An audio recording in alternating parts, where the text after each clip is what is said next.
Montana-Idaho border. Hey man, I guess you can just call me Ron.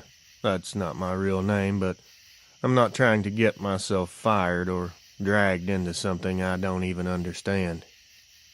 I do contract work for towers and old government relay stuff. Mostly I just go out and check wiring, humidity sensors, dust buildup, that kind of crap. It's boring and the pay is whatever, but it beats roofing. Anyway, I got called out to one of the old Cold War microwave sites off the road heading toward Lolo Pass. This was about 3 years ago, early spring. The snow was still hanging around, but the sun was out. The place itself is like a concrete box sitting on top of a ridge. It looks like a giant bunker with a rusted metal door. There's no windows. Inside is this long, narrow hallway with the equipment rooms off to the side. It was built in the 50s, and honestly, it still smells like it. Metal dust and stale air. Things got weird the second that I stepped through the door. My ears popped, both of them. Not like altitude, it felt more like pressure inside the building. I never had that happen before. I got about 10 feet in before I noticed it was a lot colder inside than outside, and not the usual underground cold either. This was patchy, spots, like one step was normal temp and the next step felt like sticking your head in a freezer. I should have turned around and walked out right then, but I'm pretty stubborn, and I'd been driving almost 2 hours to get there. I got into the first equipment room, and that's when the radio on my belt started freaking out.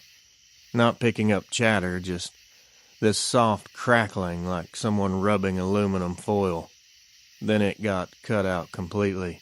Again, this is something that just never happens. I remember saying, "You gotta be kidding me," and reached for my spare battery when I heard something in the hallway move. It sounded like someone brushing their jacket or scraping a boot on concrete. Just one sound, and it was pretty close. I poked my head out, and there was nothing out there. The hallway just stretched down to the old ventilation access and the emergency hatch. The air felt different. It wasn't just cold, it was pressing on me from all sides. I kept doing my job, but I was rushing through it now. I could feel something behind me every time that I would bend down, like something watching from the door frame. It wasn't movement. It was just that pressure you feel when someone stands too close behind you. It makes the hair on your neck stand. Us humans have these instincts for a reason. I suggest listening to them. I finished my check and started walking back down the hall. That's when I realized this humming sound I'd been hearing wasn't from the building. I thought it was an old electrical noise at first, like the leftover charge in an old transformer. But when I stopped walking, it kept going. It was deep, low, almost like standing near an engine. I got to the main walkway and something moved in the darker corner near the emergency hatch. I thought maybe an animal had gotten in there, or even a person had followed me in for some strange reason. But this thing stood up. I mean fully stood up from a crouched position. The thing was tall enough its head was almost hitting the ducts. I swear to you its eyes reflected light from nothing. There was no light source behind me, no flashlight pointed that way. But I could see two pale reflections like a cat, but too high up off the ground. I didn't look at its whole body. I couldn't bring myself to do it. I was fixated on the shape of its chest because it was breathing really fast. It's like it had been running before I even got there, or, in my opinion, it was excited to see me. This showed signs of aggression, in my opinion. Maybe it was waiting for me. I know that sounds dramatic on my part, but the size of this thing, its shoulders were huge. It had to turn sideways a little because it rubbed against the wall when it moved. What really did it was the way it acted. It wasn't coming at me entirely. It wasn't making any sounds. It looked rattled, like something had scared it. Its head jerked back toward the emergency hatch twice, like it expected something to come through behind it. Every time it looked at that hatch, that humming sound would get louder. I don't know if all that's connected, but I think it probably is. I backed up slow, and it adjusted its weight like it was ready to take off. Not toward me, away from the hatch, like I was the lesser of the problems. I didn't dare turn around at first, but eventually I had to. I started moving toward the exit, trying not to slip on the dusty floor, expecting it to rush me from behind. Instead, I heard it move the other direction, deeper into the far hallway, like it was trying to get away from whatever it thought was following it. I got to the door, shoved it open, and the second the sun hit me, that pressure vanished. My ears popped again, but in reverse this time.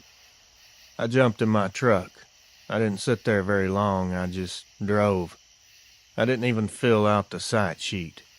I made something up later because there was no way in hell I was explaining that to anyone. There is no way in hell I would ever go back to that place. They can fire me, I don't care. There was something in that building besides me and that dog-man-looking thing. Whatever was making that humming, it wasn't machinery. It felt alive.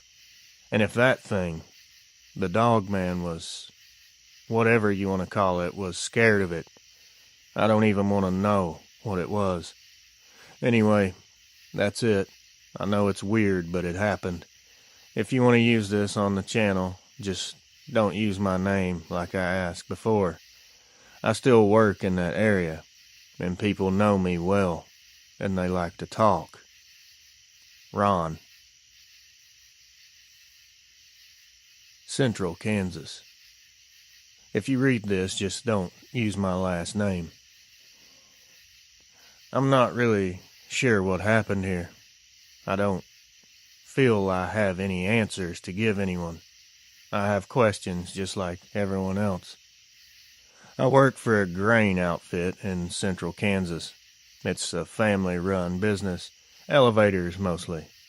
I do moisture checks and help with the conveyor issues because I know how to weld and I know how to fix things when they jam. This was October of 2019 when we had that run of storms that soaked everything for days. We lost one of the older silos at the south site. Not a full collapse, but the inside wall got soft and a section had buckled. It makes this weird crater on the north side when this happens. Grain packs tight, and the floor underneath can sag.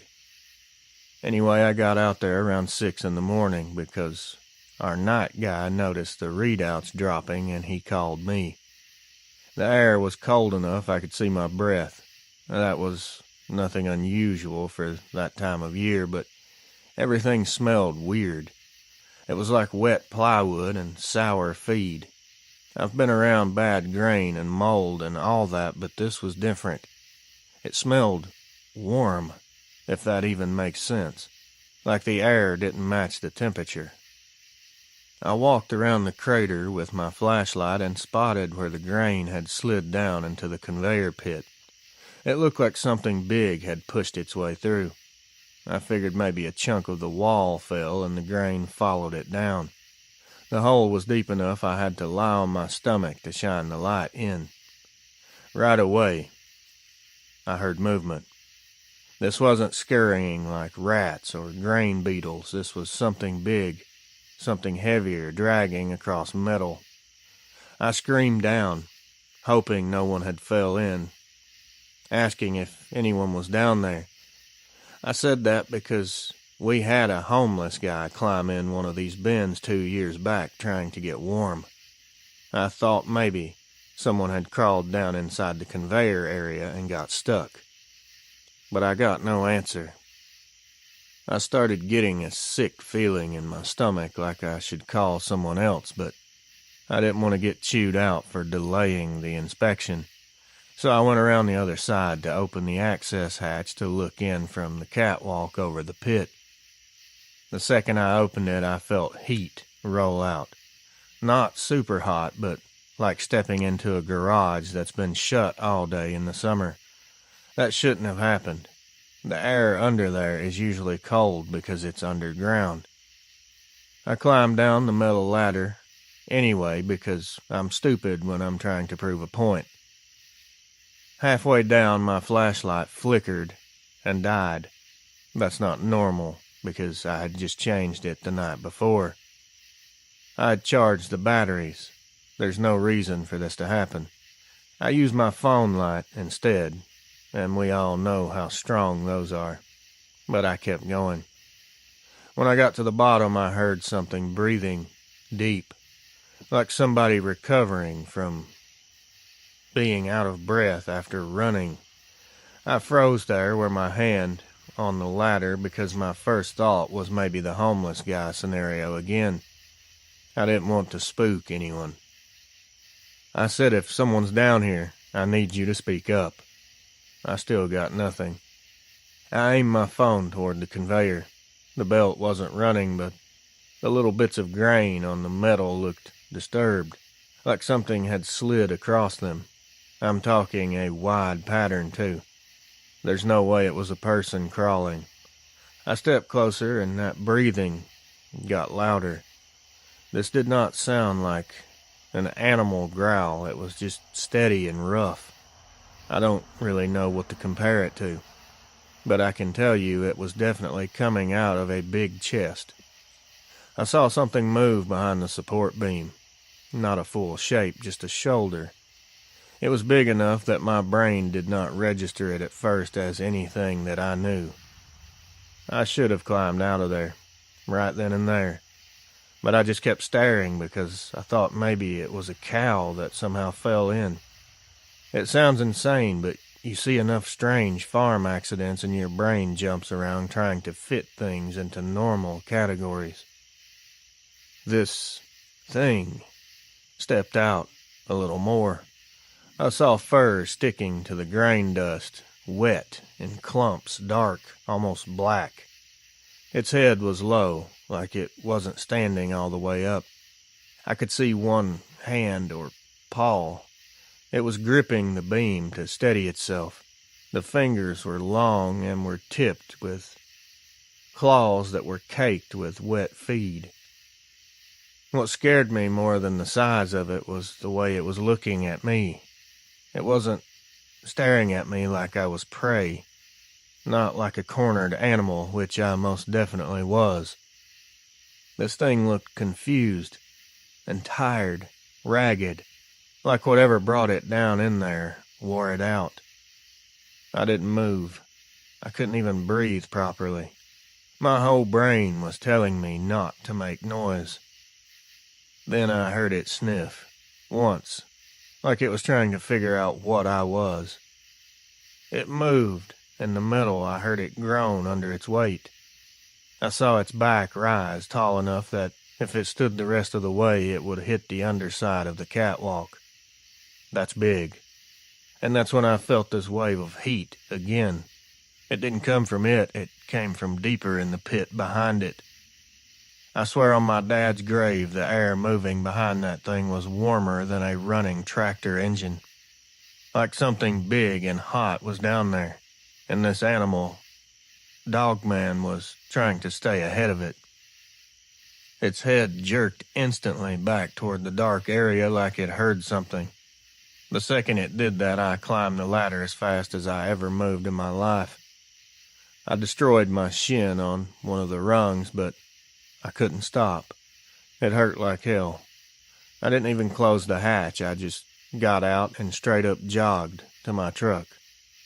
I called the site manager and told him the conveyor pit was compromised and we needed to close off the whole area until the collapse could be evaluated. I made it sound technical so he wouldn't send anyone else in there. I couldn't have that on my conscience. They had a full crew out the next day, and no one reported anything weird. But I noticed they didn't open that pit again all winter. I didn't even ask why. I didn't need to. I haven't gone back to that part of the yard since. I always volunteer for the west side now. They think it's because I like being close to the break room. I've never corrected them. I don't know what came up through that collapse, but it wasn't any dogman or any animal we deal with out here. Whatever was deeper in that conveyor tunnel. I don't even want to think about it. Use this if you want, but please keep my town and company name out of it. I really need this job. Anonymous. Are y'all noticing any similarities yet? Let's continue.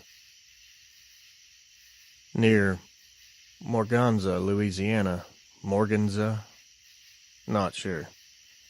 This is my signature mispronunciation of the upload. I don't like computers, so bear with me. First, I want to say hello and say that I enjoy your channel. My sister showed me how to send this. She said if I told anyone about this, it ought to be someone who will listen and not make fun. That's the reason I'm writing you, and not the sheriff or some game warden who'll just lie to me. My name ain't going in here. You can call me whatever you want. I've been living by the spillway outside Morganza since '94. I fish at night because I can't handle the sun anymore since my skin cancer. So I go when it cools off. No, I don't drink. I don't smoke. I just bring coffee, a lantern, and I sit by the rocks and mind my business. This happened back in 2017 in August, the worst heat we'd had in a long time. Now this is the heat where the air will feel thick. I'm sure you know if you've dealt with it. I usually fish under the bridge because there's shade, but that night I walked down past the concrete and sat closer to the waterline. There was this fog on the water, not over the whole thing. It was just this one patch, maybe 25 feet wide. It looked like steam coming off a pot, but the water in that part of the spillway didn't ever run warm. It's fed by what they let out, and it's usually colder than the air.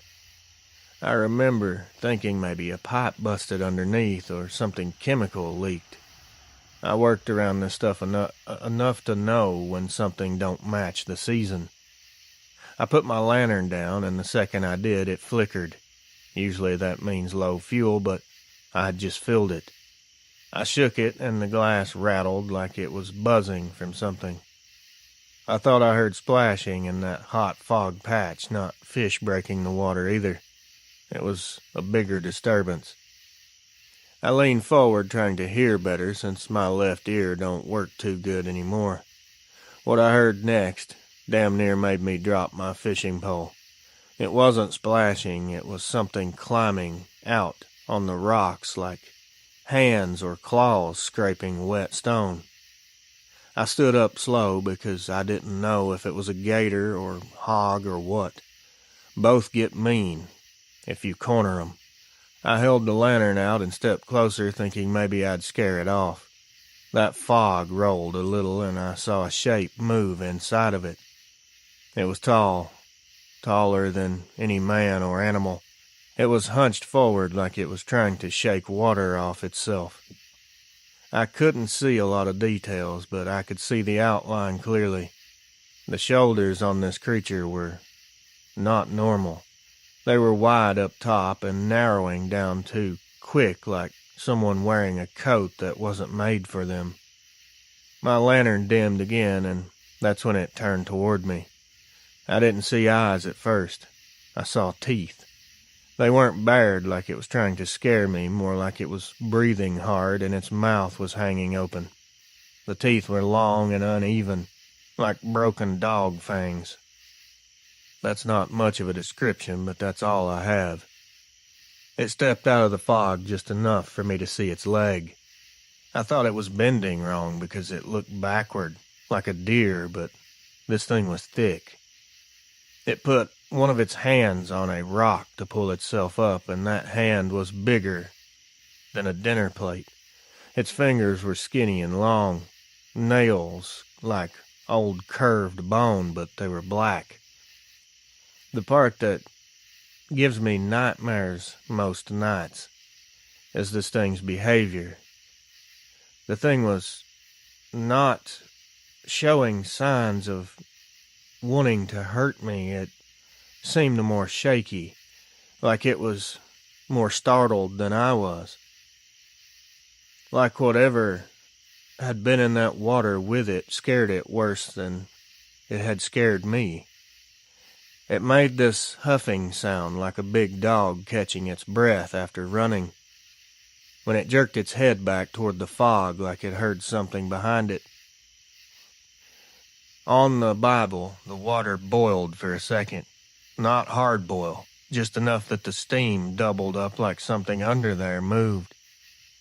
That werewolf-looking thing flinched, and it flinched hard. It stepped away from the water quick like it didn't want to be near it. It looked at me only once, not angry. More like it was trying to figure if I was a threat too. Its ears were twitching, then it limped up on the rocks, dragging its right foot. It was obviously injured. There was a sound came directly after it left. A low rumbling from under the water. It sounded like thunder, but it wasn't. The ground under my feet vibrated just enough that my knees locked up. I quickly packed my gear and left without even winding my line. I just threw everything in my truck bed and drove home with my windows down because I felt sick from the heat around that spot. 2 days later, they had workers down by the spillway checking something near the pipes. They didn't tell us locals anything. Usually they don't. I haven't fished that side again. I usually go upriver now where the water doesn't do strange things. You can use this. I'm hoping you do. But I don't want any phone calls or emails or some type of TV folks coming around. I'm old and I'm tired, and I don't need people mocking or laughing at me. I know what I saw, and I know it wasn't normal. I know that dog man wasn't king of the woods that night. Something else had it scared. If anything can scare what I saw, that is terrifying to even think of. Thank you for your time, and I hope you're doing well. Anonymous. You're probably noticing now why these emails were put together in this upload. Are you noticing that pattern yet? Let's continue. It only gets stranger as we go. Southern West Virginia. Hey, Reels. I can't tell my dad about this, so here I am. I'm Evan. I'm 22 now, but this happened when I was 19. I don't know how to do this without sounding dumb, so I'm just going to spill it out the way I remember it. I barely passed English 11, so I'm not a writer. I'm just trying to get this out of my head because it just won't go away. So I'm into photography, not pro stuff, just abandoned places and old mining sites because I think they're cool in pictures. Half my Instagram is rusty metal and busted windows. My dad works in the mines still, and he hates that I go exploring, but I do it anyway and pretend I'm shooting creeks and barns. This shaft I went to is up in Mingo County. It's not far from the Kentucky line. An old ventilation thing. Concrete ring around a big square opening. Everyone says it's sealed from the bottom, but the top is still open. People throw junk in it. I figured I'd get a cool, long exposure shot with the flashlight beam going down inside. This was late October of 2021. It was pretty nice that day and quiet except for a little bit of wind. I was alone because my buddy bailed on me last minute. When I got to the shaft, the first thing I noticed was the air coming out of it. Cold. Not its fall weather cold. This was extremely weird cold. It was like going into a walk-in freezer or standing directly in front of an AC unit. I put my hand over the opening and the wind coming up was steady, constant. Mines that old shouldn't be venting anything. Everything down there should have collapsed or sealed decades ago. I thought maybe temperature difference caused it, but it didn't feel natural. It had this slow pulsing to it. Like every few seconds it pushed harder. I set up my tripod anyway because I drove 40 minutes to get there. I leaned over to shine my flashlight into the shaft. It didn't hit the bottom. It just disappeared into the black. I'm used to that. Light only goes so far with dust and depth, but this felt like the darkness kinda ate the light. I was messing with the focus ring when I heard something down there. This wasn't rocks falling or an echo. It was a noise like something exhaled long and slow, like it had lungs, way bigger than a person. I backed up so fast I almost tipped my tripod. I tried to convince myself it was wind that had got into a crack somewhere deeper in the tunnels, but the sound didn't match the air current. The air hitting my face was steady. The sound was not. I was about to leave when something moved deep down inside that shaft. I only saw movement for a split second because my flashlight flickered, but it was movement going from one side of the opening to the other. It was low at first, then rising. The air got colder when it moved. I kept the light pointed down even though my hand was shaking like hell. And then I saw, I don't know how to explain it without sounding fake. There was a shape down there. It was tall and it was hugging the wall like it was climbing, but not using arms the way a person would. It moved in these slow, strong motions, almost like it was pulling itself up with claws or something gripping the rock. When the light hit the side of its head, it stopped, dead still. I didn't see eyes. I didn't see a full face. Just the side profile outline that looked like a wolf's head, but much taller and longer in the snout. This thing was not built for walking on 4 legs anymore. My stomach flip-flopped so hard I thought I was going to puke. It stayed there, half hidden, half lit by the light, not moving. But I could hear it breathing again, louder. It started letting out this growl that sounded otherworldly. I can't even describe the way it sounded. I backed away slowly, keeping the light on it. Something deeper in the shaft made another sound behind it, a very loud and heavy thump, like something big was moving around down there. The creature jerked its head toward the noise, not toward me, like that thing was what it was afraid of. I could see it tense up, its shoulders tightened, its claws, I guess, tightening on the rock. Then it pushed itself higher, fast. The breathing got harsher, like it was panicking. I didn't stay to see what happened next. I ran. I know people say that all the time, but I seriously ran until my chest burned. I didn't drive home right away. I sat in my car with the door open, trying to convince myself that I'd imagined it. But my ears still felt cold from the shaft air even 10 minutes later. I didn't tell my dad. He'd either call me a liar or he'd go look for himself and get hurt. He's too old to be crawling around places like that nowadays.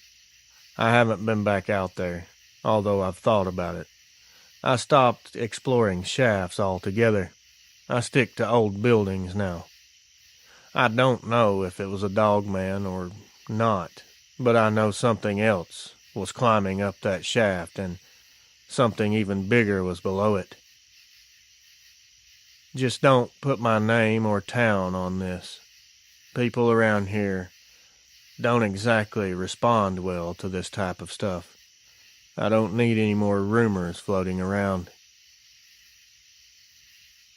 Evan.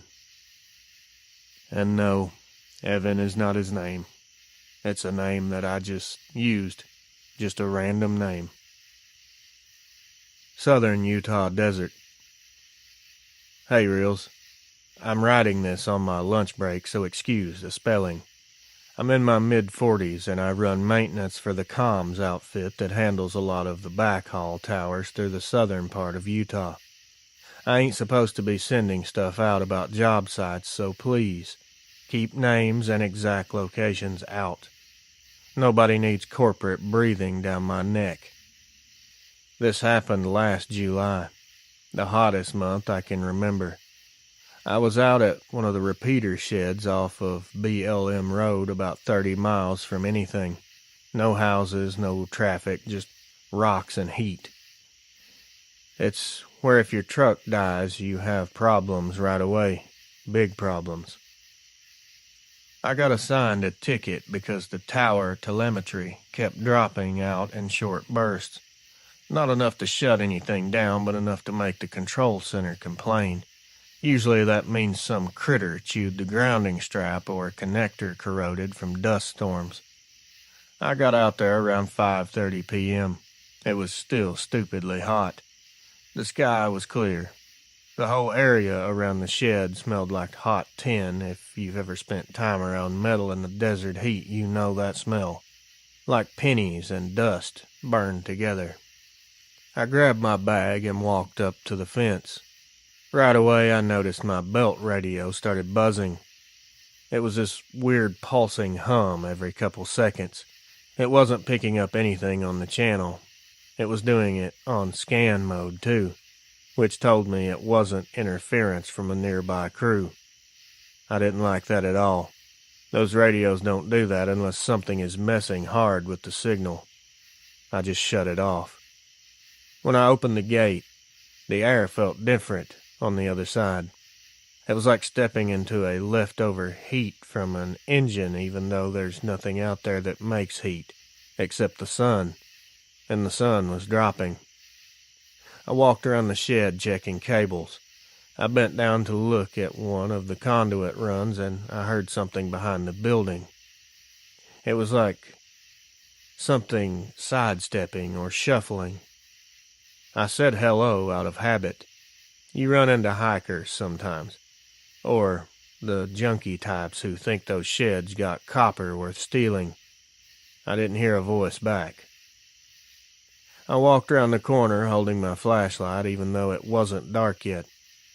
The sun hits weird angles out there, and the shed throws long shadows. That's when I saw it, crouched low behind the back corner of the shed. At first I thought, is this a black bear? Because of the bulk of it. The shoulders were huge, and it had a slope to its back like it was built to run on all fours. But the head wasn't down like a bear eating something. It was up, like it was listening. It had one hand on the ground, and I say hand because the way the fingers spread out didn't look anything like a paw. The nails were long, but not like claws on a cougar. They were thicker, like old horn. Its head profile was almost identical to a Doberman. Its fur was patchy, and it wasn't in a sick way, more like it just shed weird from the heat. It wasn't glossy like normal animals. It looked dusty, sun-bleached almost, except the chest and shoulders were darker like it stayed in the shade a lot. My brain was trying desperately to match it to something real because that's what you do when you spend your life fixing things. You troubleshoot. I thought maybe it was sick or hit by a car and wandered off. But then it lifted its head all the way, and the narrow snout, long jaw, ears up but bent a little. This looked like a Doberman, some type of canine head. The part that doesn't make any sense is how it was acting and how it reacted to me. It didn't get ready to charge. It didn't look aggressive at all. It looked scared, like I walked in on it doing something it wasn't supposed to do. Its ears went back and it flinched. Not at me, but at the tower behind us, at the cables. Every time the wind blew and the wires rattled, it would jerk like the sound hurt it. I realized the buzzing on my belt radio earlier lined up with the way this thing twitched. Like the tower interference wasn't random. It was affecting this thing. I took a quick step back and the gravel crunched. That sound must have made it think I was moving toward it because it pushed itself halfway upright immediately. It wasn't fully standing, but enough I could see. It was way taller than I was. It backed away, slow, watching me the whole time, like it was trying to decide if running would make noise. It kept glancing at the tower like the metal itself was bothering it. Then it did something I'll never be able to forget. It covered its ears with both its hands. For a second. Actual hands, like 5 fingers each. That broke my brain more than anything else. Then it did something that I'll never be able to forget. I think about it every day. It covered its ears with its hands for a second. Actual hands. 5 fingers each. I could see its nails digging into the sides of its head like it was in pain. That broke my brain more than anything else. It moved off toward the rocks behind the service road. It was moving quick, but also moving as if it was injured, like the sound from the equipment hurt it. I didn't follow it. I didn't even breathe until it was far away enough away that the brush stopped moving. I finished the job in maybe 6 minutes and I got the hell out. The telemetry issue never came back. They asked me what was wrong with the grounding strap. I told them it looked fine. They said that didn't make sense. I said, yeah, I know. Tell me about it. I haven't been out to that repeater alone again. I won't request help or a witness because I don't want anyone thinking I'm crazy. But I'm just not going back there by myself. Use this however you want. Just keep it vague so I don't get fired. Anonymous. Western Colorado. Hey, Reels. My real name is Harold. Use it. I don't mind. I'm 55 and I do contract work checking remote weather stations for a company that reports to NOAA. I mainly hike or drive up to these little shacks. I swap batteries, calibrate anemometers, clean the solar panels, and log barometric readings. I don't care for typing, so this will be rough. This happened in September of 2020 on one of our ridge stations above the Dolores River. It's not a popular area. There's no trails. Nobody ever goes up there unless they're hunting or doing what I do. Most folks don't even know the shack exists because it's painted the same color as the rock. I left the truck about 7 a.m. and walked the last quarter mile. The wind was dead. It was like a storm was coming through, that same pressure feeling, except there was no storm on the radar. I checked 2 or 3 times. When I got to the shack, I noticed the temperature sensor was reading 12 degrees warmer inside the unit than outside. It had to be wrong. Those sensors don't drift that far. They fail or they stay accurate. They don't heat up on their own. I popped the lock, and the second I cracked the door, warm air rolled out like someone had a heater running inside. But there is no heater. It's a 6x8 shed with equipment and a bench. Nothing else. I stepped in and the temperature jumped again. I could feel it on my skin like walking into a room someone just left. The air had that occupied feel to it. I've been in these shacks hundreds of times. They never feel lived in like this. My radio spazzed out. It started doing these short bursts of clicking sounds. It was definitely some type of interference, so I just turned it off. I started checking the battery array first because that's usually where problems start. While I was bending down, something made the aluminum siding pop behind me. This wasn't the wind. This was something or someone pushing against it from the outside. A very slow flex.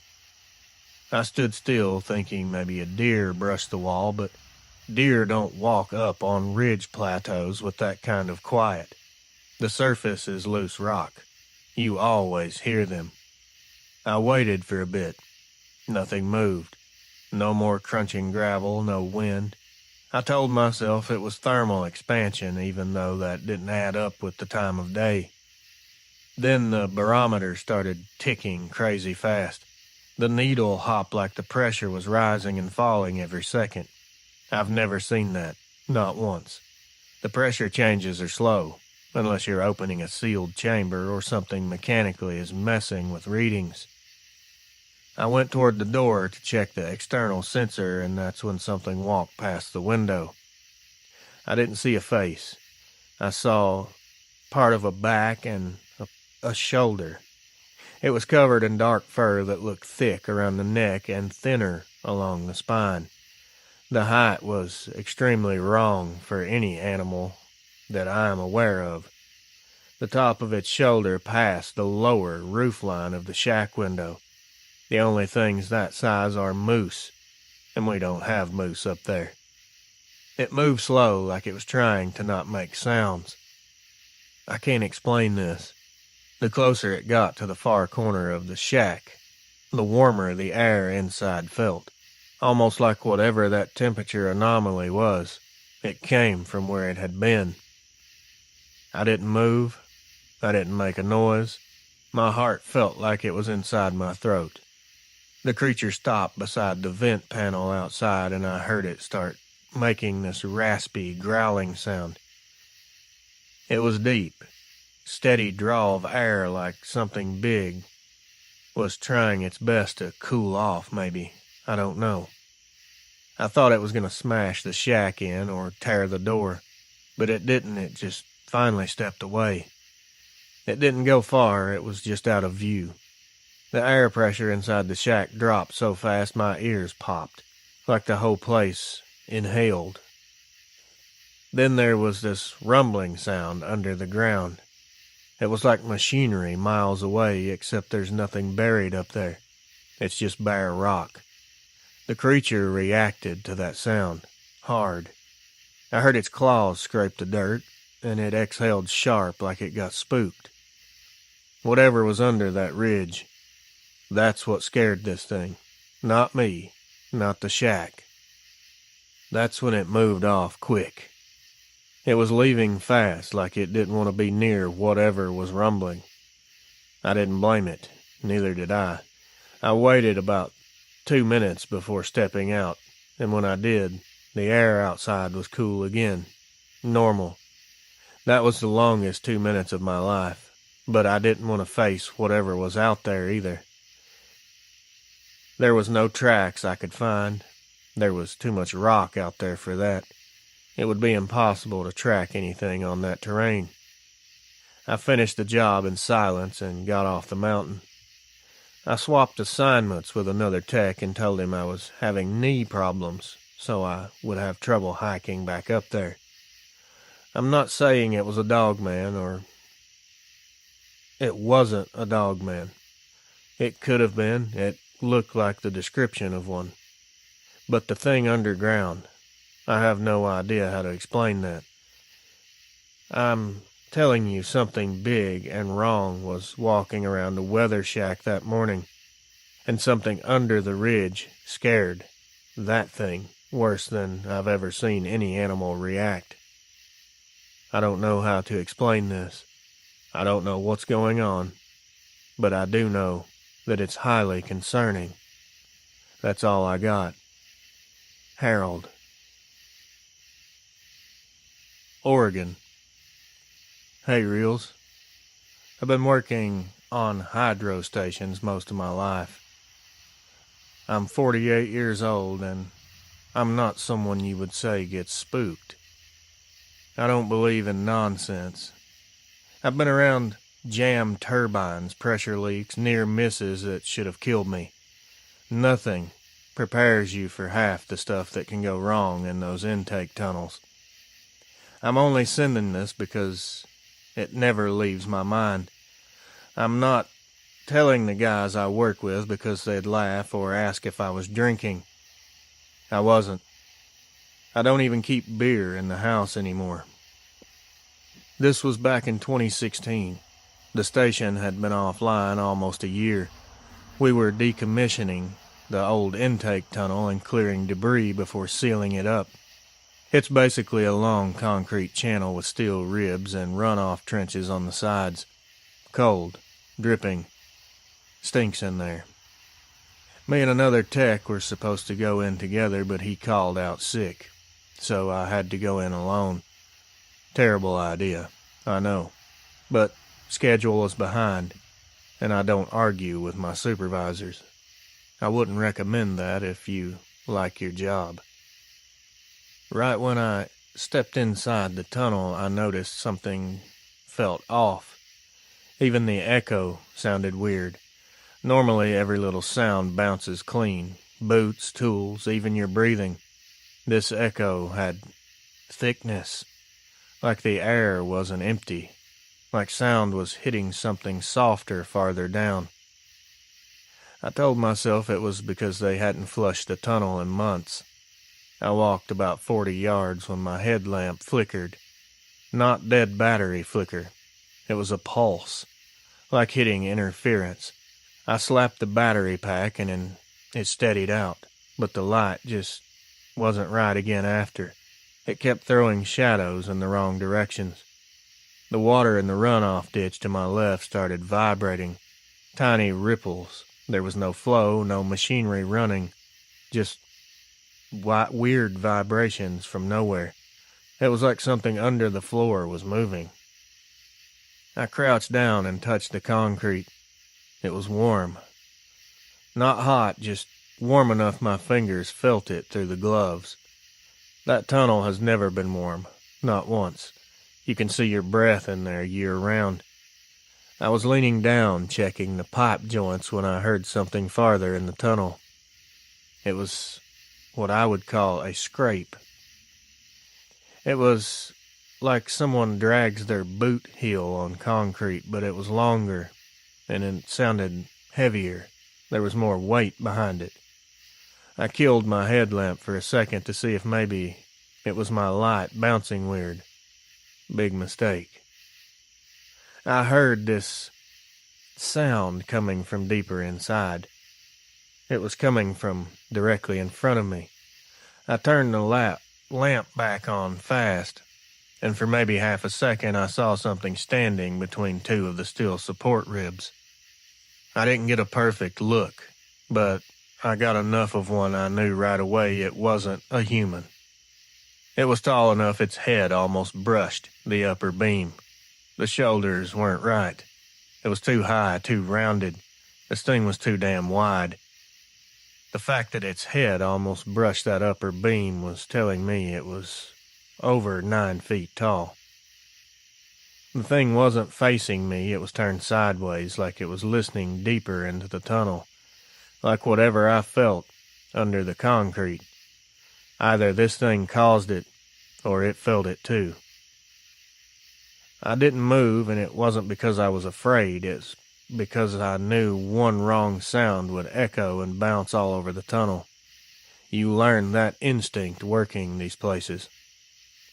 That creature lifted its head. I didn't see any glowing eyes, just wet fur and its jaw. It sniffed once. Then it took a half step away from the runoff ditch like it didn't want to go near the vibration coming from underneath. It extended its arm and its hand touched the wall. I saw long fingers, and its nails tapped on the concrete with this soft clicking sound, almost like it was trying to steady itself. I thought it was going to walk toward me, but instead it turned its whole upper body toward the deeper part of the tunnel. Not the exit, the sealed end. The ground started vibrating even harder. This deep rumble moved through my boots and up my legs. It wasn't like machinery. It was more like movement, big movement from the sealed section. That creature reacted instantly. It arched its back and its shoulders bunched like it was bracing to run. Not at me entirely, but away from whatever was behind it. It made a weird noise then. It wasn't like a roar or anything of the sort. It was something lower. A tight sound that animals make when they're scared but trying not to show it. It looked right at me for the first time, and in that very moment I realized why it was looking. I was blocking its only quick exit. I started backing up. My light was shaking. I was sweating. I didn't make a sound or say a word. It moved past me, staying close to the wall like someone keeping distance on a narrow sidewalk. Its footfalls weren't heavy. They were very careful, even though it was scared. When it reached the entrance, it paused just long enough that I could see part of its face. I saw a long snout. I saw black, dark, wet fur. Eyes that didn't glow. There was nothing supernatural like that about it. This thing was focused. It was thinking. It showed intelligence. Then it slipped out into the daylight and was gone. I didn't wait. I didn't finish the inspection. I walked backward all the way out until I was in clean air again. That weird rumbling under the ground did not stop until I was outside the tunnel. They sealed that intake 2 weeks later. Nobody ever said why they rushed it. Nobody ever mentioned strange vibrations. But the foreman said something that made me think the day they closed it. Get it filled before breeding season. Things move through these places when they shouldn't. He said it like he wasn't talking about fish or animals we know. I still have nightmares about that tunnel, the way that ground felt almost alive, and the way that thing looked more scared of the dark behind it than it ever was of me. Just don't use my last name. You can use my first name, I don't mind. I really enjoy your channel, Reels. I appreciate what you do for people. I think you're helping, and I respect that. Keep going. Never let them stop you. Don. Reels, I really appreciate you responding to my email. I'm only going to do this because I've tried to convince myself many times that it was just a fall, like they told me. I've been packing this around since 1994, and I think it's about time someone besides me knows what really happened. Back then I was 23. I was living outside Sandpoint, Idaho. I hunted constantly. Back then you either hunted, fished, logged, or you went broke. I'd already tagged my buck earlier in the season, so when my younger brother asked me to go with him one afternoon to help him find something, I went just to get out of the house. Back then I had an old '78 Chevy pickup. We took it up a forest road that I'd been using since I was in high school. It was rutted out, pretty slow going. It was a road you would feel every rock through the floorboards. It was pretty rough. About 4 or 5 miles up, we saw a brand new orange sign tied to the gate. It wasn't there ever before. It was new. It said area subject to closure, active wildlife management, USFS/USDA. Now that felt strange because back then they didn't post temporary closure signs unless logging was going on or sometimes if they were trying to push elk out on an area. But I didn't see any sign of people being there. There were no tracks, no equipment, there were no fresh tire prints. There was nothing. The gate was open, so we just kept going. We split up about 3 miles in that gate. My brother dropped downhill to still hunt through the cedars, and I walked a spur road along a ridge. The plan was simple. He'd loop down and around. I would circle high, and we'd meet back at the truck before dark. The afternoon felt fine. It was pretty cold out, but not unbearable. There was a tiny bit of snow on the ground in shaded spots. I saw a couple of does, but nothing worth calling out. The only strange thing was a smell that drifted in every now and then. It was wet dog mixed with a metallic tang. I figured something had died nearby. About an hour before sunset, I got to a narrow stretch where the spur hugs the side of the ridge. Sheer drop-off on my right, straight cut bank on my left. The kind of spot where you don't want to linger very long. That's when I noticed the ground. Dirt and snow were all torn up. These weren't paw prints, it was just churned earth, like something big had run through there. My first thought was, that's a big elk. I took a few steps and something cracked hard above me. A rock the size of a bowling ball came slamming down out of the cut bank, smashed into the road just a few feet from my boots, and rolled off the edge. I jumped back, my heart was hammering. At first I thought frost had broken something loose, but when I looked up, I saw a hand. This wasn't a bear paw, this wasn't a human hand. It was long, thick fingers, a hand with curved claws hooked into a root sticking out of the dirt. Something was climbing down the cut bank deliberately, and it was quiet. Before I could move, it dropped onto the road with a large thump that did not match the sound its body should have made. It landed easy, like it weighed a lot, but carried itself well. I know that's confusing, but that's what I saw. I'll never forget how this thing looked. It was easily over 7 feet, maybe taller. The chest was thick, and its arms hung down past the knee section, which was completely bent the wrong direction. Its fur looked dark brown, and it had streaks of gray and black, reminded me of a coyote. The head just doesn't sit right. It was shaped like a wolf, but too expressive. It was too aware. Its ears were up high, it had a long snout. Its jaw was thick. It looked like this thing could bite through a car hood. Its eyes weren't glowing either. They weren't some mystical shade of amber. They were just a flat yellow, and they were staring straight through me. There was no warning growl, no sound at all.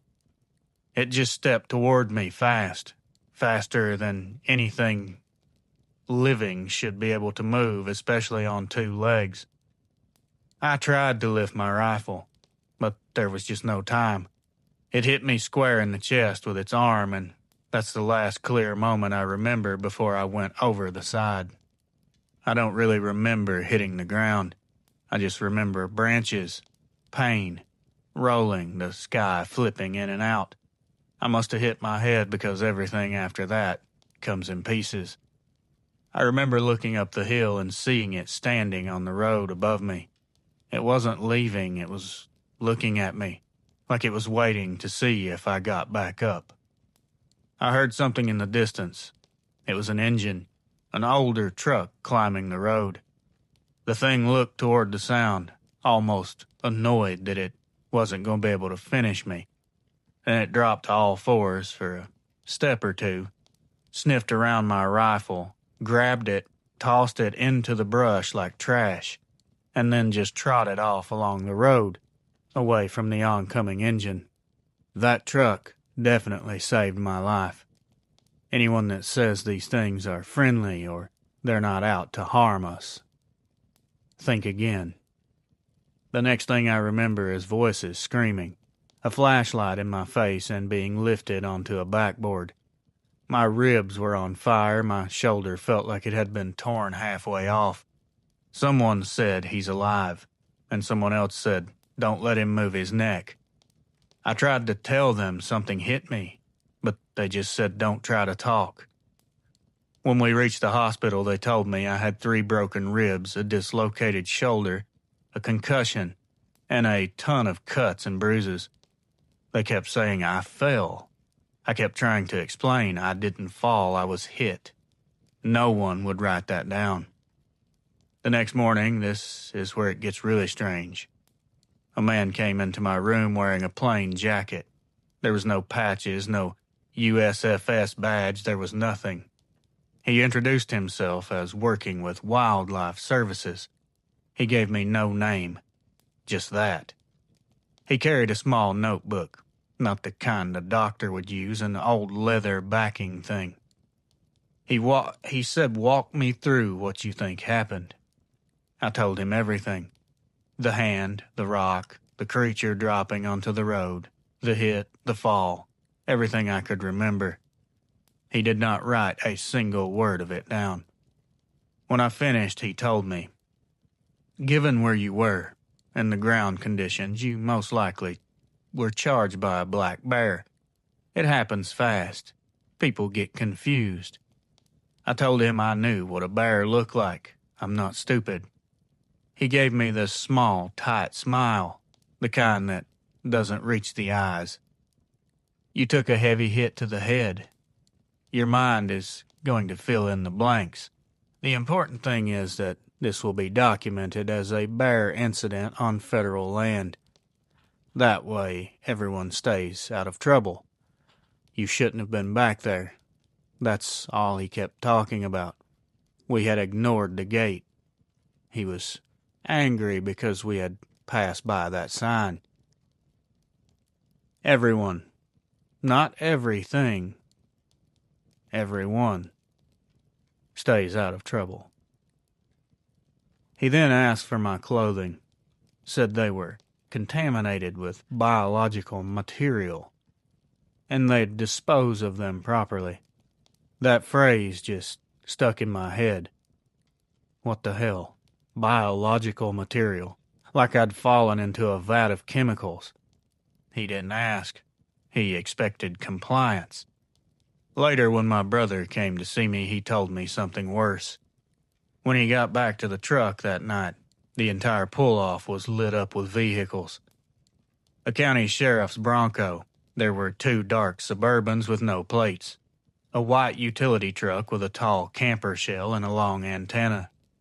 A man in a green uniform, not county, not sheriff, blocked him from getting close and told him the area was closed for wildlife control operations. My brother said, my brother's truck is right there. The man answered without hesitating. He's at the hospital. He's alive. That's all you need to know. You can leave now. No explanations. No questions were allowed. No asking how he knew who I was. Later that week, the Forest Service gate at the bottom of that road was locked with a chain and 2 new signs hung on it. Road closed. Unsafe conditions.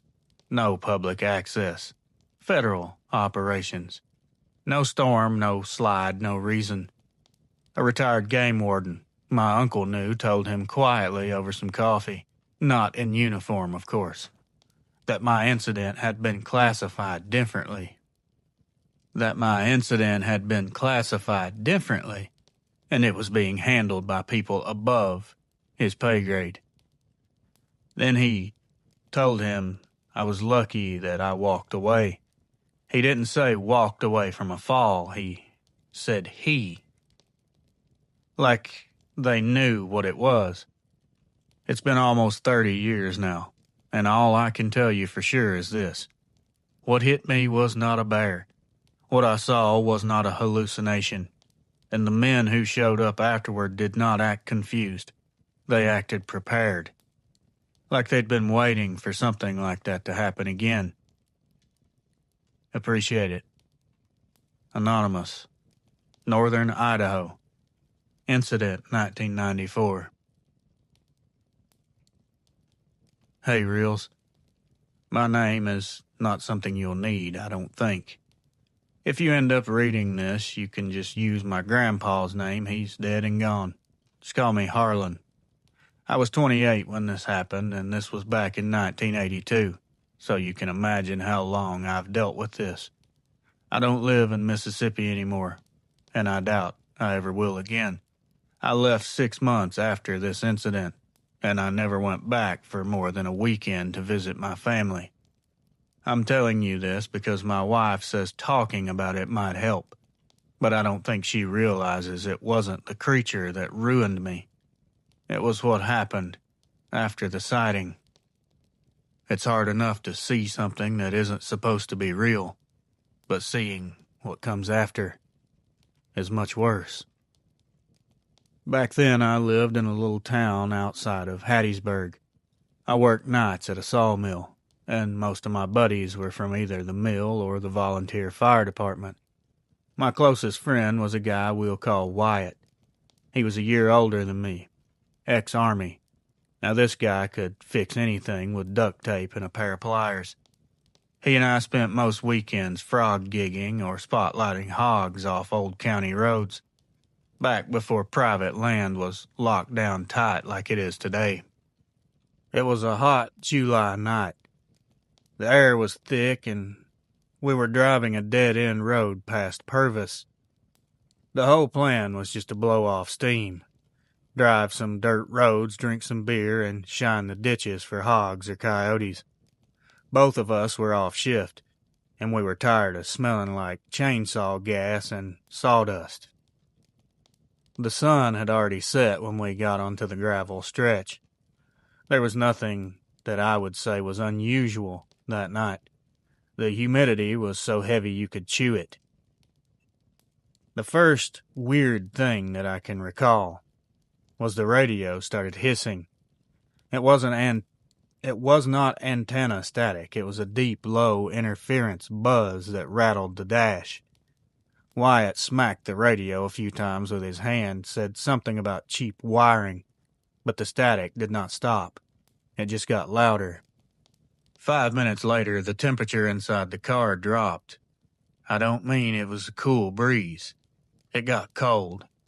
My arms started prickling up like someone opened a freezer.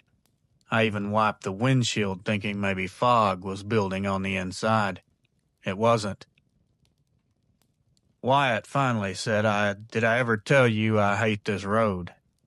He never mentioned anything like that before. The second strange thing happened right then. A deer shot across the road in front of us, almost close enough to hit, but it wasn't running like a normal deer. It was stumbling, jerking its head around like it didn't know where its legs were supposed to go. We both saw something behind it. It was just a shadow, some movement. It was too fast for us to process. Whatever was chasing that deer was not running like a man or an animal. Wyatt slowed down instead of speeding up. That's the kind of man he was. Always thinking he could handle a situation if he just kept his eyes open long enough. I just told him to don't stop. Whatever that was, just do not stop. But he did.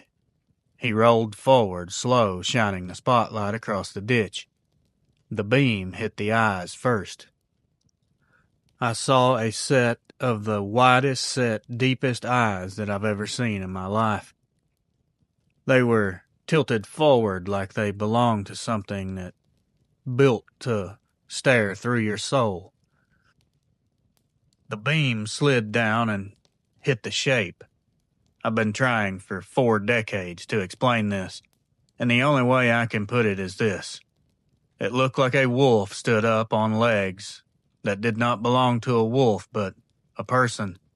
Its arms looked like a person as well, but they definitely belonged to something else entirely. It wasn't as tall as some people make it out to be, or at least this one wasn't. It was maybe 6, 7 feet at most, but it was broad. Shoulders like an oil drum turned sideways. Its chest was thick enough to crack a door frame. Its fur looked patchy in the light, It was darker toward the head and lighter toward the belly, but not soft-looking.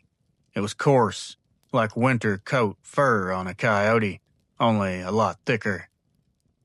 The part that really got burned into my mind is the way it moved its head. It was very calculating with its movements, and very slow. It tilted like it was trying to figure us out, or trying to decide what it should do next. It was definitely not surprised we were there. It seemed mildly annoyed. I remember me and Wyatt both at the same time saying, "What the hell?"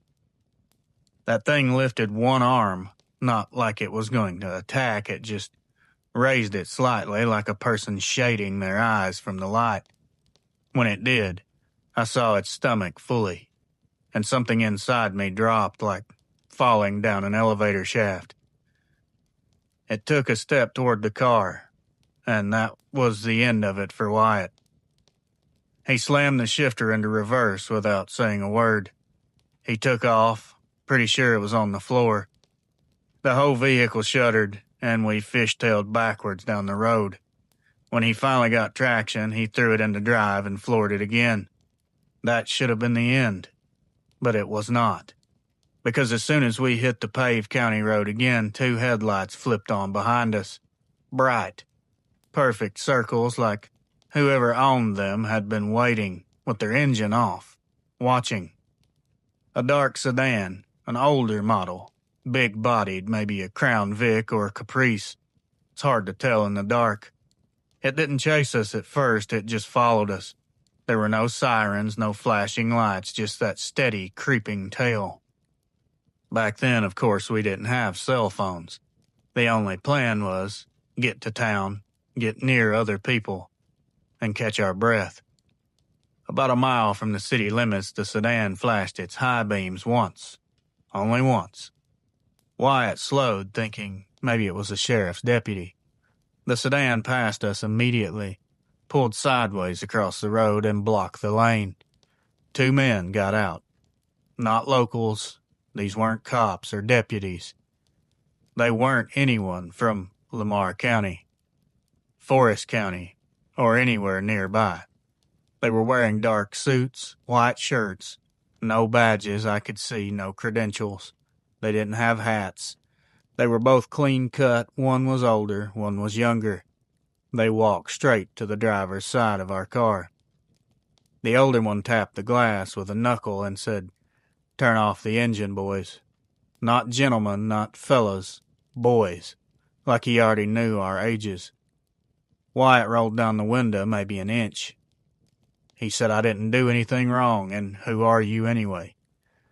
The older man just smiled at us, but it wasn't a friendly smile.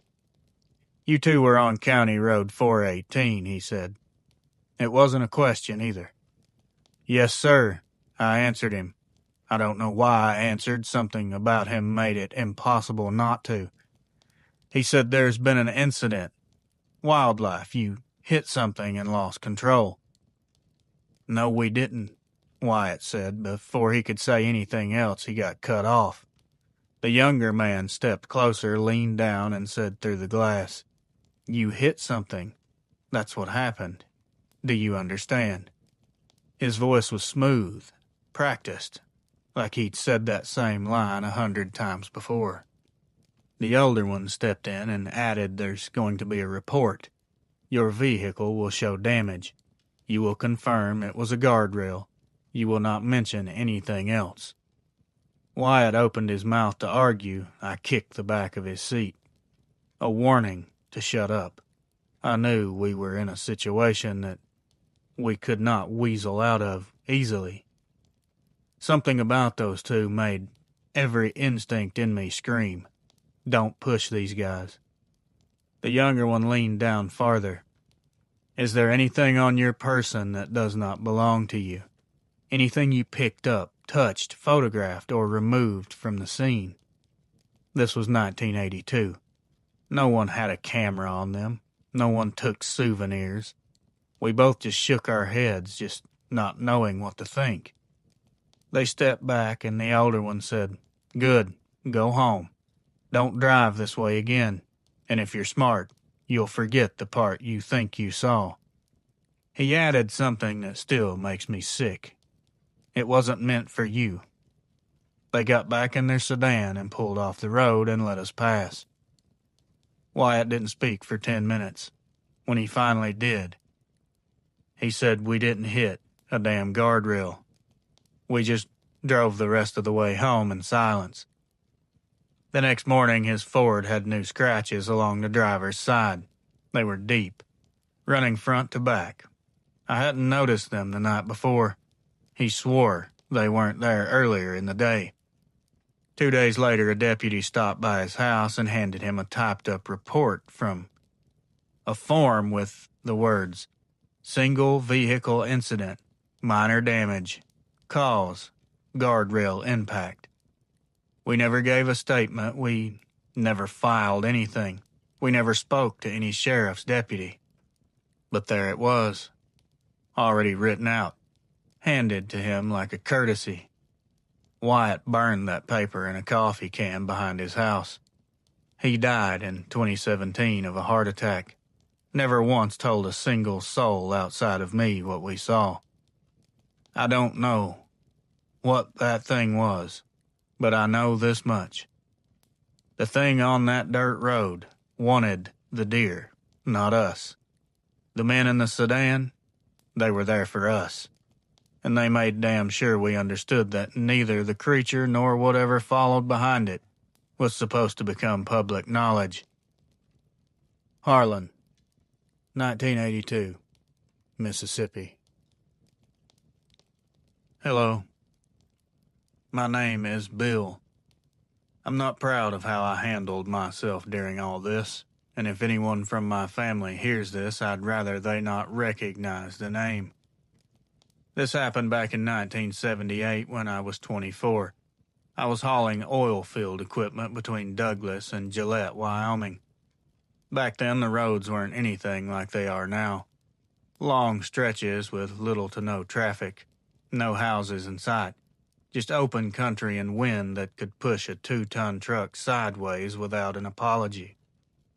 I drove an old '69 International Transtar that my company barely kept roadworthy. No radio worth a damn, no CB that didn't cut out every 10 minutes, and a headlight that flickered if you hit a bump the wrong way. It was late October. I was making a run north on a 2-lane highway just after midnight. I was trying to get to Gillette before the weather turned on me.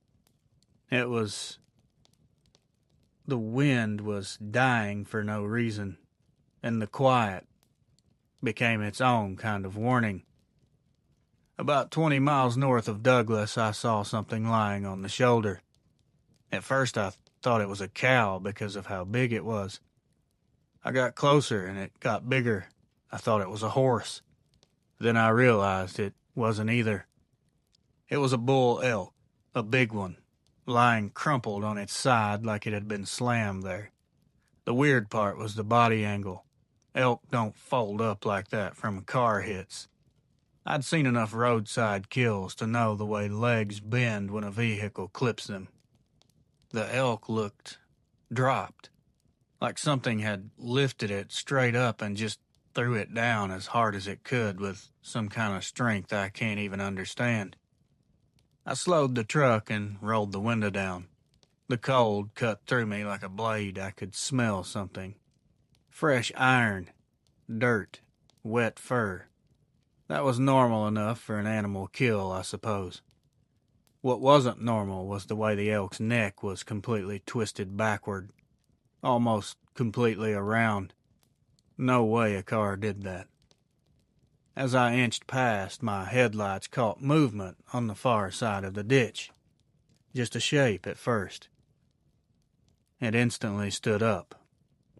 Well, standing wasn't really the right word. It rose, like a man getting up from a crouch, but it was way too tall. I'll tell it as straight as I can, buddy. It had the chest and shoulders of a man who spent his life lifting railroad ties. It was covered in thick fur that looked black in some spots and silver in others, depending on the angle. Its arms hung longer than anything I've ever seen. It had hands down near the knees. The legs were bent wrong for a human. But the head was definitely all animal, like a wolf's head on a man's body. Long snout, ears sharp and up. I could see teeth visible even without it snarling or growling. The thing stepped into the highway like it didn't even care or know that I was there. I swerved so hard the truck nearly fishtailed. It closed the distance in 3 steps. I didn't even have time to think. Just instinct. Hit the gas and pray the old truck held together. I heard it hit the tail end of the trailer once, a loud, metallic wham that shook the entire rig. I don't know if it jumped or swung an arm, but the impact sent me slamming forward into the steering wheel. Without being able to stop myself, I looked in the mirror. It was running after me on 2 legs, then dropped to all fours like a wolf mid-sprint, then back upright again. This thing was constantly switching between gates. I pushed the truck harder. The speedometer needle wobbled past 70. I finally hit 80. I didn't even think the rig could even do 80, but the thing kept up for far too long. Long enough to make me question whether I was awake or having a nightmare. Finally, and to this day I don't know why, it broke off. It just peeled sideways into the dark, one last flash of silver fur before it was gone completely. I drove another mile before my hands stopped shaking enough to pull over at a small turnout. That's when the lights showed up. Not passing traffic. This wasn't some local. A pair of bright white headlights from behind me, moving fast. The vehicle that pulled up wasn't a sheriff's car, wasn't a rancher. It was a tan Suburban, huge antenna on the bumper, dark-tinted windows, the kind government folks used back then. 2 men got out. Both were wearing these plain brown heavy jackets. One had a beard, one had a mustache. Both looked like federal types trying to look rugged. The bearded one walked up first. His tone wasn't friendly, not even curious. He asked me if I was the driver. I was a little cocky back then, so I said, "Well, no shit." "How did you guess?" And I said something attacked my rig back there. He looked at the side of my trailer where the metal was dented inward like something punched it. He ran his glove over it, nodded once, and then turned back to me. "You hit an elk." "I didn't hit anything." He said, "Yes, you did." He wasn't arguing, he was giving me instructions. The other man circled my truck without speaking. He had a small metal case with him. Looked like one of those portable kits that veterinarians use when they're checking sick cattle. He opened it and pulled out this giant, long cotton swab. He reached toward the dent in my trailer. I stepped forward and said, "What in the hell are you doing?" He just ignored me. He wiped the metal, examined the swab for a second, and put it into this little vial. He just walked to my front tire and did the same thing. The bearded one asked me, "Did you get out of the vehicle before we arrived?" I said, "No." "Did you touch the animal?" "What animal?" He stared at me for far too long. Then he said, "Good. Let's just keep it that way." He asked me for my license. He wrote down my info in a little notebook. Then he said something that blew my mind. "You're going to tell your supervisor that the elk panicked, ran into the road, and you swerved. No damage except cosmetic. No incident to report." Sound good? I started to argue, but he stepped in so close I could smell his aftershave. "You understand," he repeated to me again. I just nodded. I was getting a very bad vibe from these fellas. It wasn't because I agreed, because something in his eyes told me that refusing his instructions would not end well for me. They just told me to get back in my truck and follow them back toward Douglas. I did as I was told. Near the county line, they pulled off. I slowed, thinking maybe they wanted me to stop and talk again. They just waved me on. But as I passed, the mustache guy pointed at me 2 fingers to his eyes, then at me. The kind of gesture that means we saw you, and we'll keep seeing you. Back in Douglas, I went straight to the company yard. The night manager came out, looked at the dent, shook his head, and said, "A damn elk, huh?" I didn't even say anything.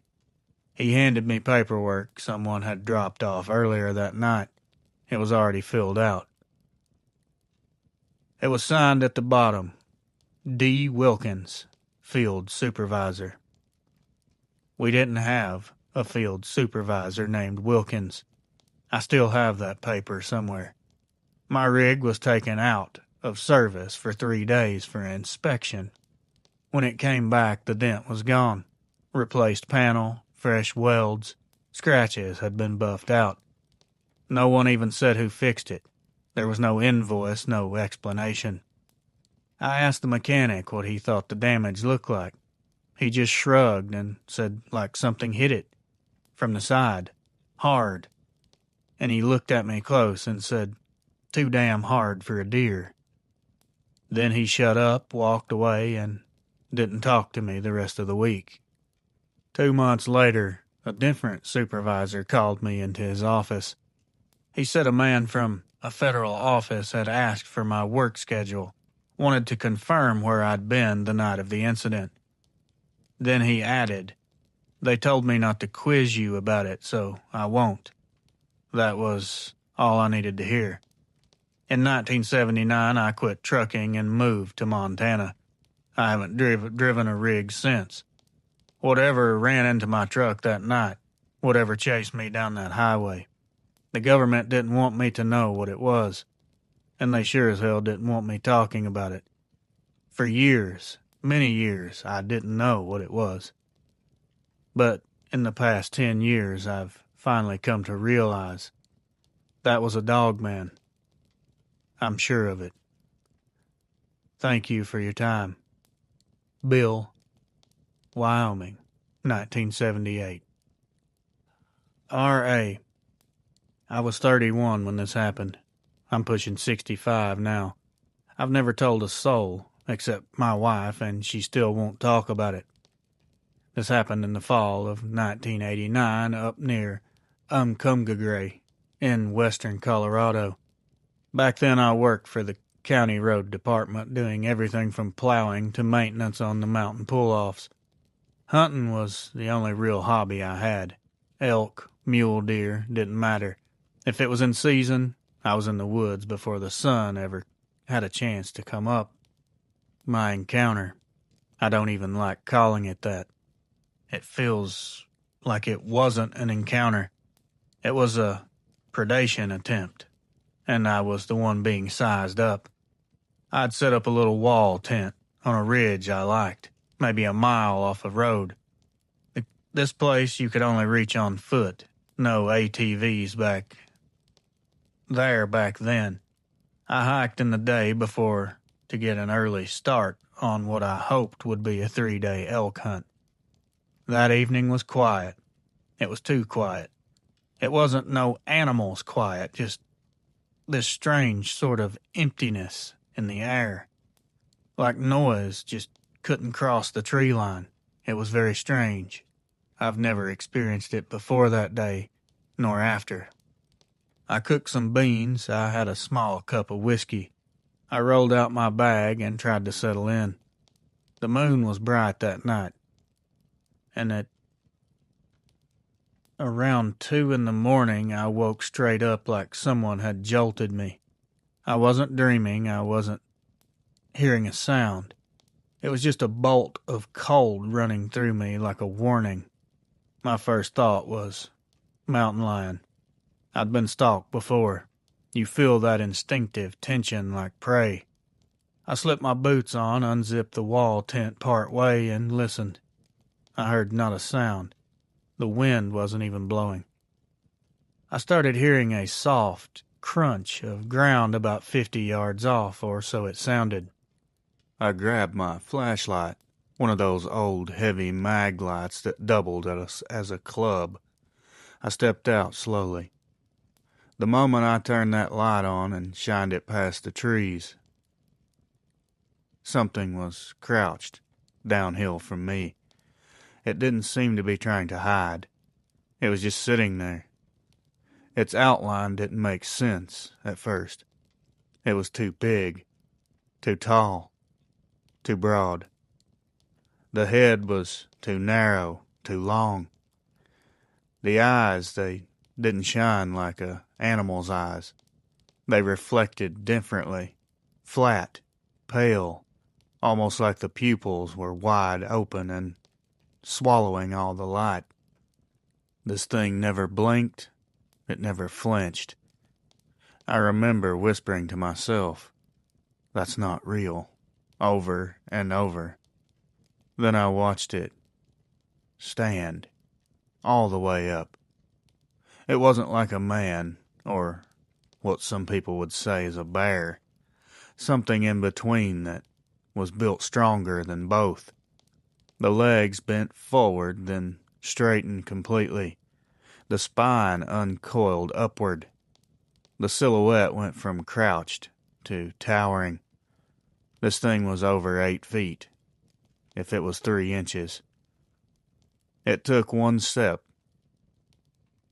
toward me. It didn't make any sound. It didn't show any hesitation at all. My fight instinct did not trigger. It wasn't fear. It was something deeper, something ancient in my bones that was screaming at me to run. I backed into the tent, grabbed my rifle. It was a beat-up .308, and as soon as I chambered around, I heard breathing just outside the canvas.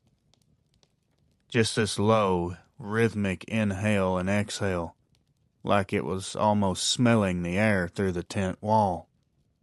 The outline was pressing against the canvas. I aimed directly at it. And then came a loud snap. Something startled it.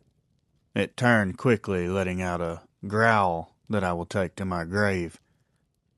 Something that sounded like a bark and a grunt mixed with a noise that would come from a lion. It was quick and sounded very irritated, like whatever made that noise wasn't aimed at me anymore. It ran uphill, and I mean flew uphill, so fast the branches barely moved. A minute later, I heard engines, multiple engines. I crawled out of my tent just enough to see lights between the trees. 3 sets of headlights, coming up that forest road. They weren't police trucks or cars. These weren't ranger rigs either. They were gray trucks, full size. No county markings, no Forest Service logos, there was nothing.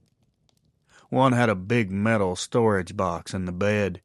All 3 had whip antennas bouncing as they crawled over the ruts. I stepped out completely then, my rifle lowered but still visible. One of the trucks stopped. Flashlights cut through the dark immediately. Too bright for the era's standard county flashlights. These were brighter than any I'd ever seen. A man shouted for me to stay where I was. There was no hello or are you all right? Just instructions. Cold instructions.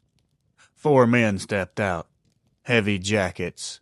No uniforms, no badges. They were heavily armed. One had a radio handset clipped to his shoulder with no agency tag. Another carried a case that I recognized.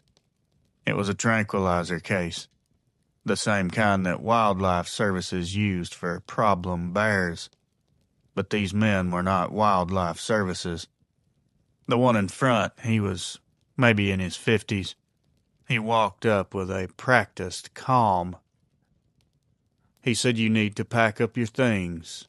Now, this area is being closed off." I asked him for what reason. He just said, "That's none of your concern.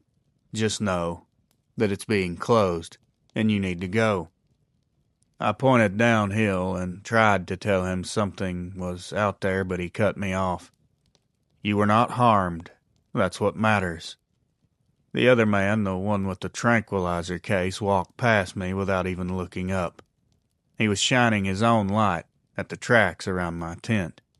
He knelt down and pressed something metallic into the dirt, and then nodded to the older guy. The older one said, "We'll escort you down the mountain." I asked him what it was that I just saw. I shouldn't have, but I did. He looked at me a very long time, showed no change in expression. He was studying me. He said, "You saw movement and shadows, nothing else." I tried to protest, but he kept saying that's all you saw. Every time I would speak, he would cut me off. The way he said that just froze me in my spot. It wasn't him making a suggestion.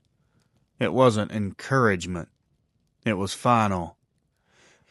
He also told me, "You're going to break camp, follow our lead truck, and you're never going to hike or camp on this ridge again."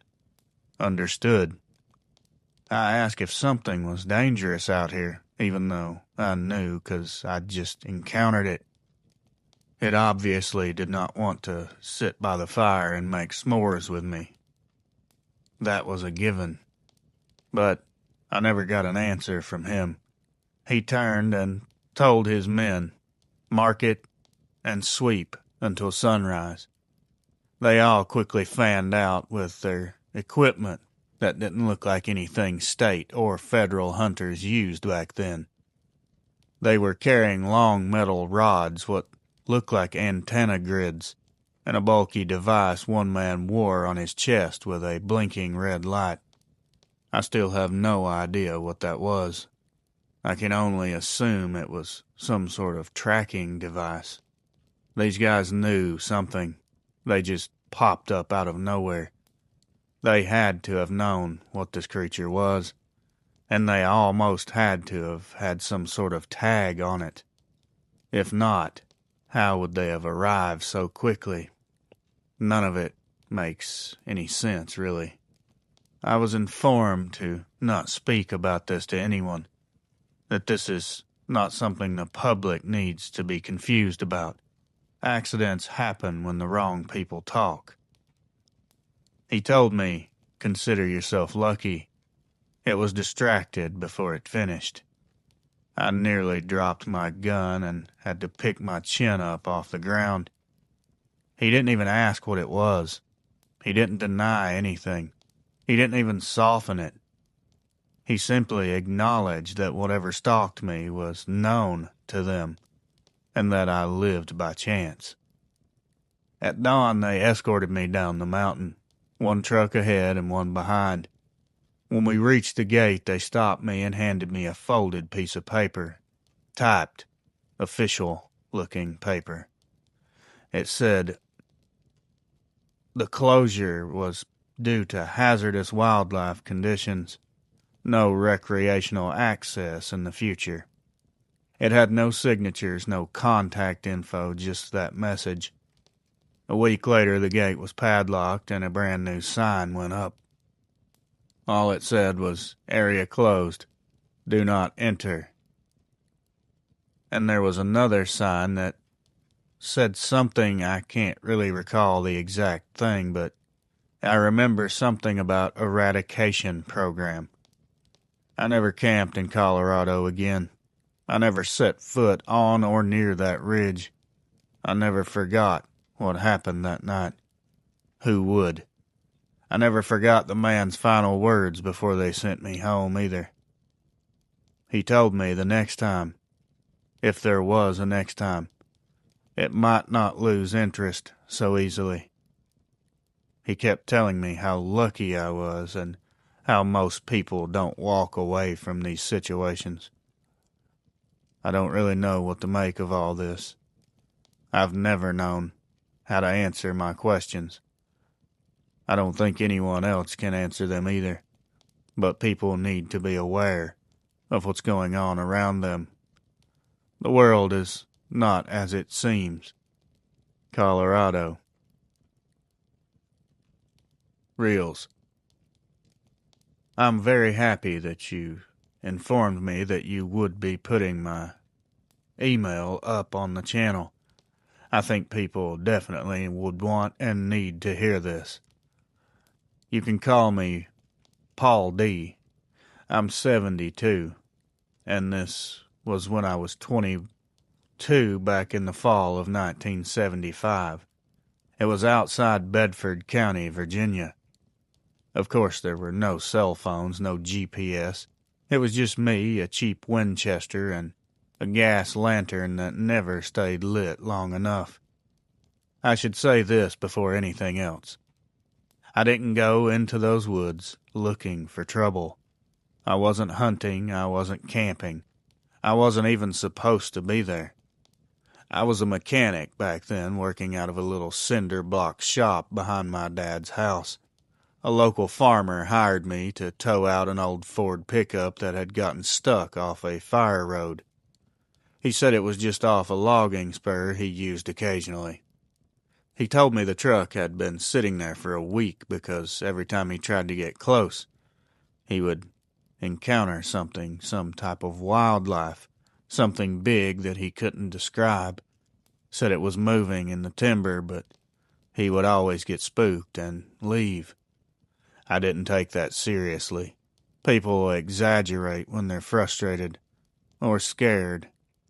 I wasn't scared of any wildlife in the area.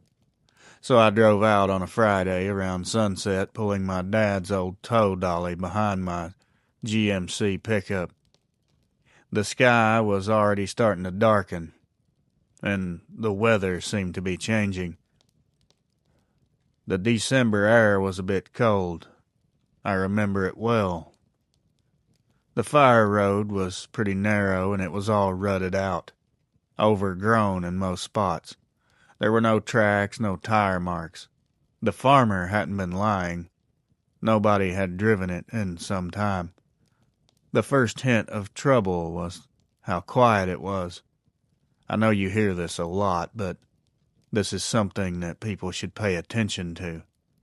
Virginia woods always have something talking.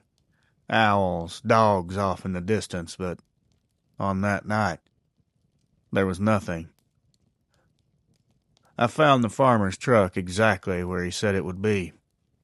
It was halfway slid off the road, nose down in a ditch. Looked like the front axle had snapped after hitting a rock. I parked, grabbed my lantern, and walked over to see what angle I'd need to pull it out. As soon as I leaned under the front bumper, I smelled something. Not rot, not garbage. It was a musky, damp animal smell. It reminded me of being close to a coyote den. If anyone smelled that, then you'll know what I mean. It was a lot stronger, though. It was definitely something that would make you gag. There was a heaviness to it as well. The smell hit the back of my throat. I remember thinking, man, something big has bedded down here. I was thinking it was probably a bear.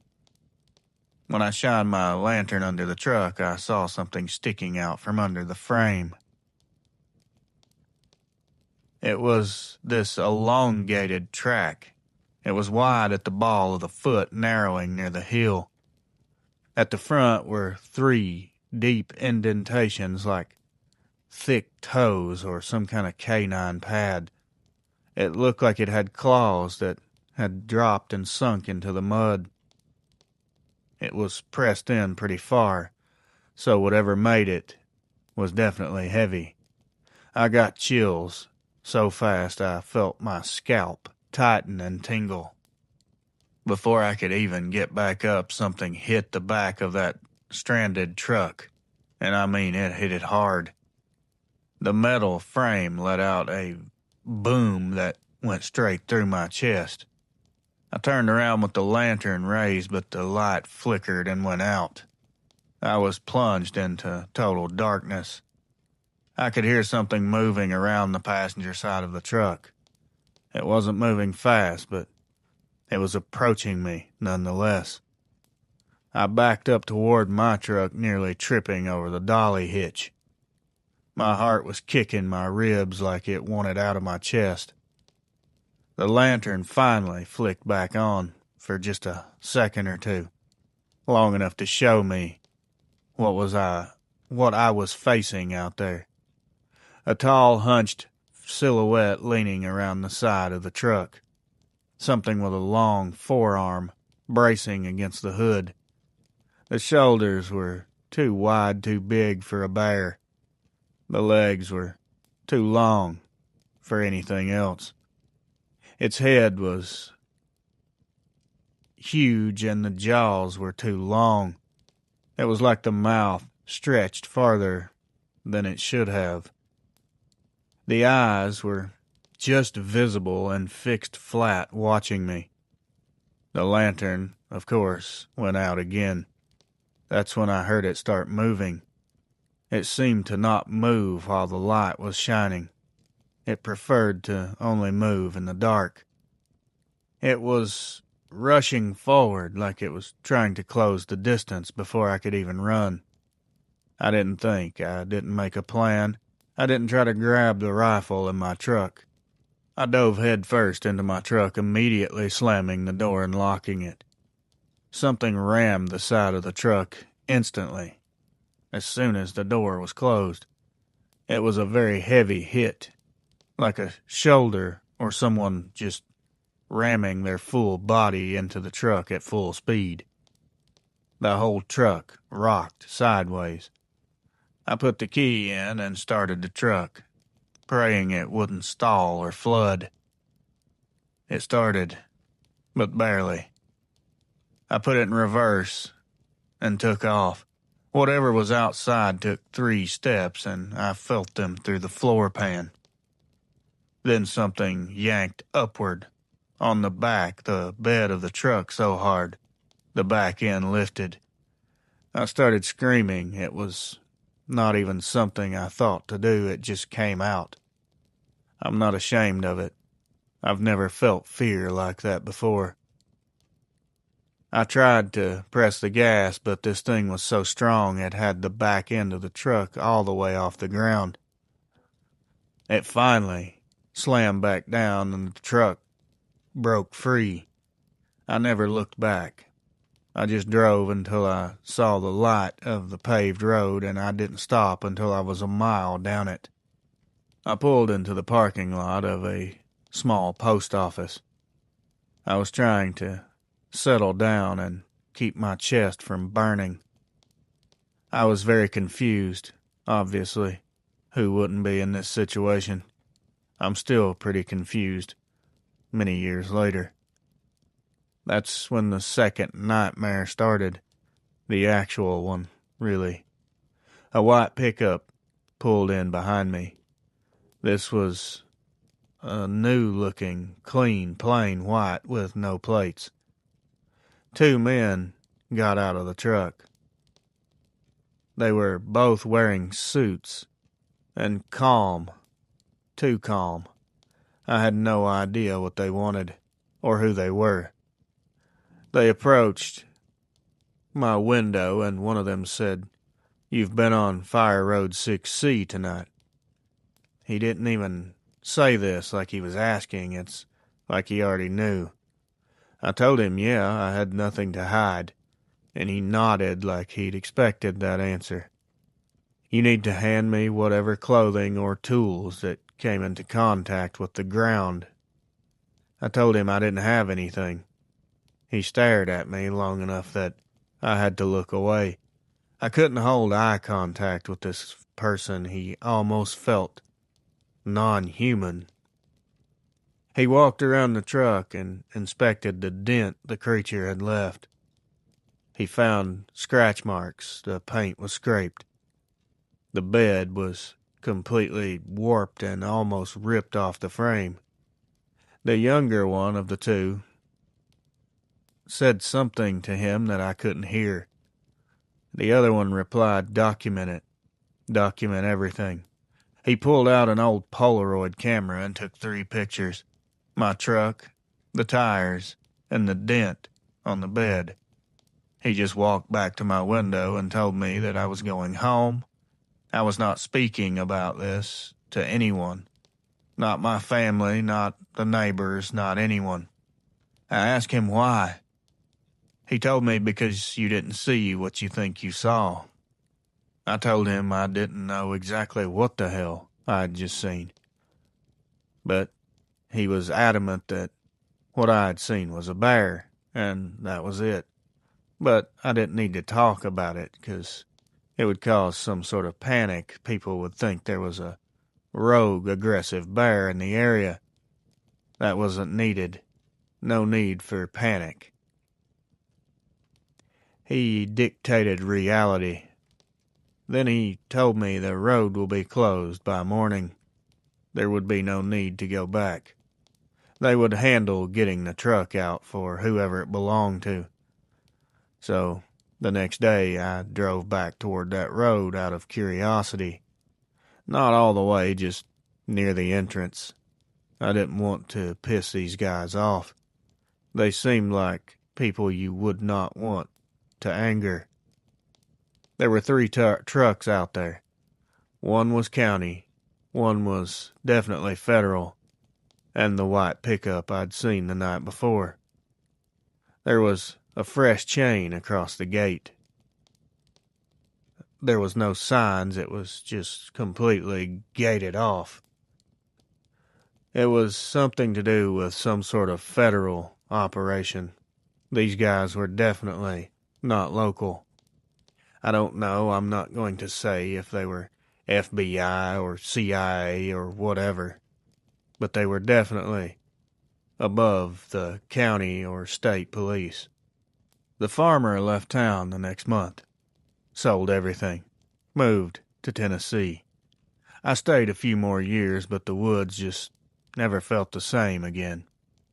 Never have since. It felt like something was always watching me, and not the creature itself, just alone. Something else. Something human. I left Virginia in 1981. I never went back to that county. Never went out there. Not hunting, not camping, not to fetch a truck. I would go for no reason.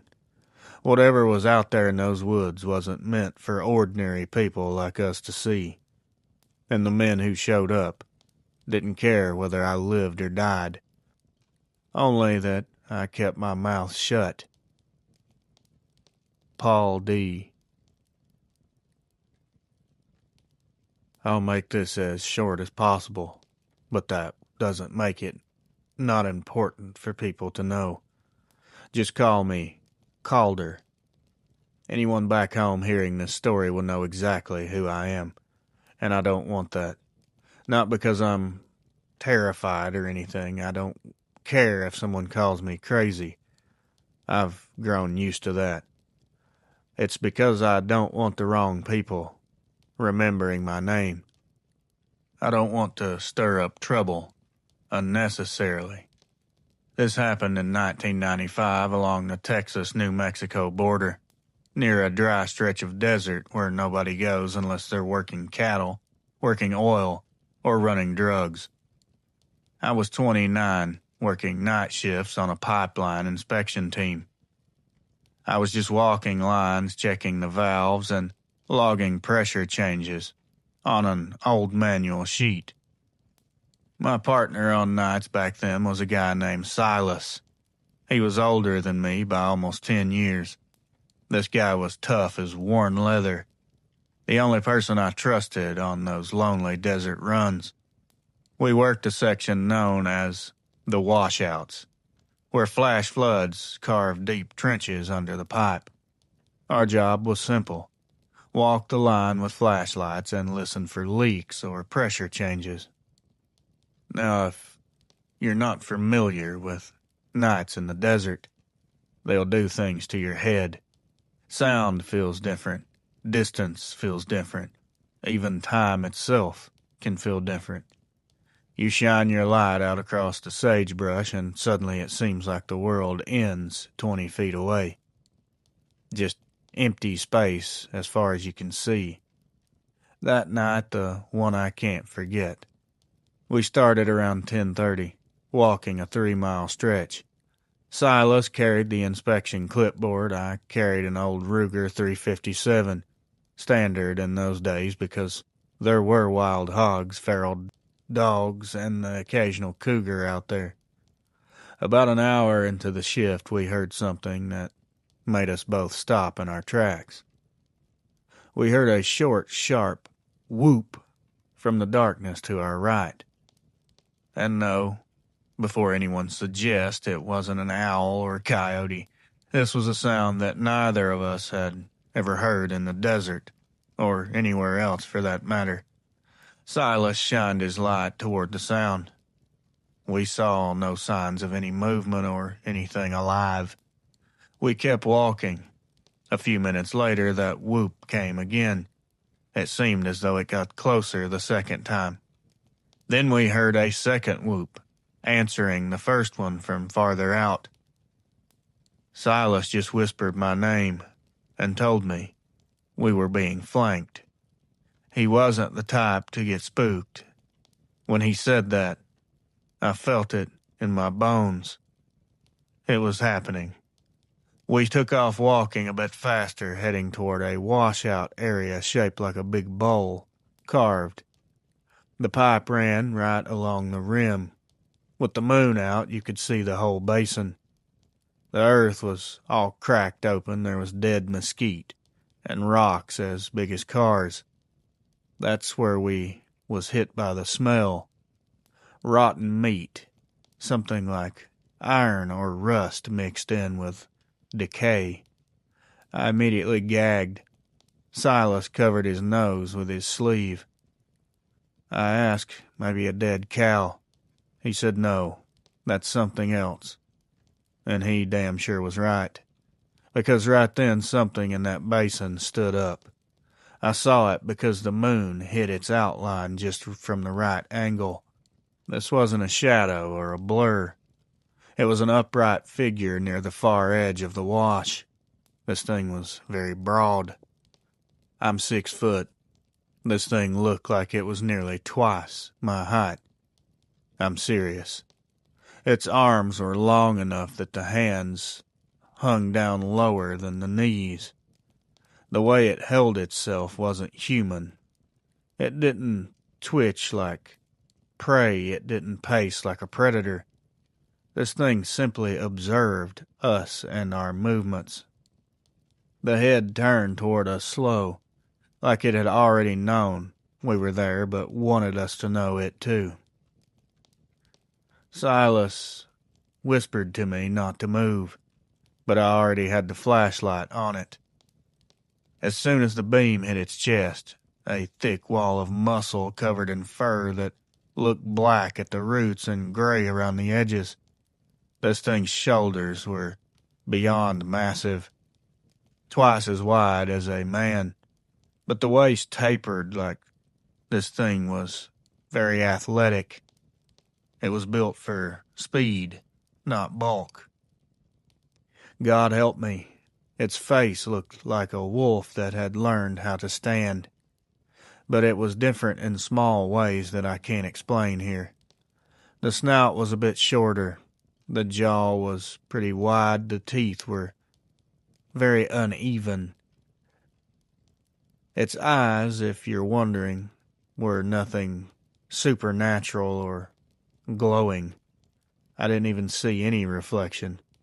All I saw were black sunken holes in its face. Silas told me to back away, but don't run. Just back away slowly. We hadn't taken no more than 2 steps, and then another voice, not a human voice, echoed from behind us. It was a deep, vibrating grunt. This thing was way too close. Every hair on my body stood on end. We slowly turned, expecting to face another one of whatever we'd just seen. And sure enough, another one stood 10 yards behind us up on the ridge. My knees almost buckled. I'd never known an animal that moved without making sounds. Never known one that got that close without us hearing a single step. Not to mention being nearly 12 foot tall. We were surrounded. He told me if they rush us, shoot the one on the right. I'll take the left. He pulled out his revolver. This was the only time I've ever seen this man shake. The one in the basin let out a low, pulsing growl that vibrated the ground. The one behind us responded with a short, clicking noise that seemed to come in threes and fours. All at once, the one behind us charged. I didn't think, I just fired. The shot echoed and my ears were ringing. It didn't even slow down. I remember Silas fired 2 shots. It staggered and I saw blood spray, but it just kept coming. It hit Silas first. This was not a pounce or a normal animal attack. This was a full-on collision, like a moving car made of claws, teeth, and bone. They both tumbled into the washout. I heard the sickening crunch of something breaking bone. Metal, I don't know. I ran toward the edge, screaming. What I saw down there, I still can't describe without getting shook up. The creature had him pinned to the ground. It wasn't attacking him, it was just holding him down with its weight, staring at his face like it was deciding what to break first. Then the other one slid down the slope behind them, moving almost gracefully despite its size. It didn't join the attack. It stood near Silas's boots and tilted its head like it wanted to watch and see which part of him would stop moving first.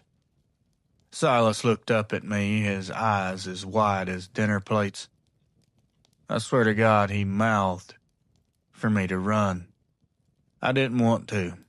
I wanted to jump in and grab him, but the sound that came out of that first creature's throat, almost a mechanical sound, it broke something inside of me. Something in my brain said, if you go down there, you die too. I'm ashamed, but I ran. The guilt is almost too much. Throughout the years, I have nearly thought about ending it a few times. I didn't get very far anyway, because within seconds, I'm talking maybe 15 at the most, headlights lit up the ridge. There were 3 vehicles. I could see 3 sets of lights. They were all moving fast in my direction. One of them had this weird dome-shaped antenna on top that I'd never seen before. Men jumped out before the trucks even stopped.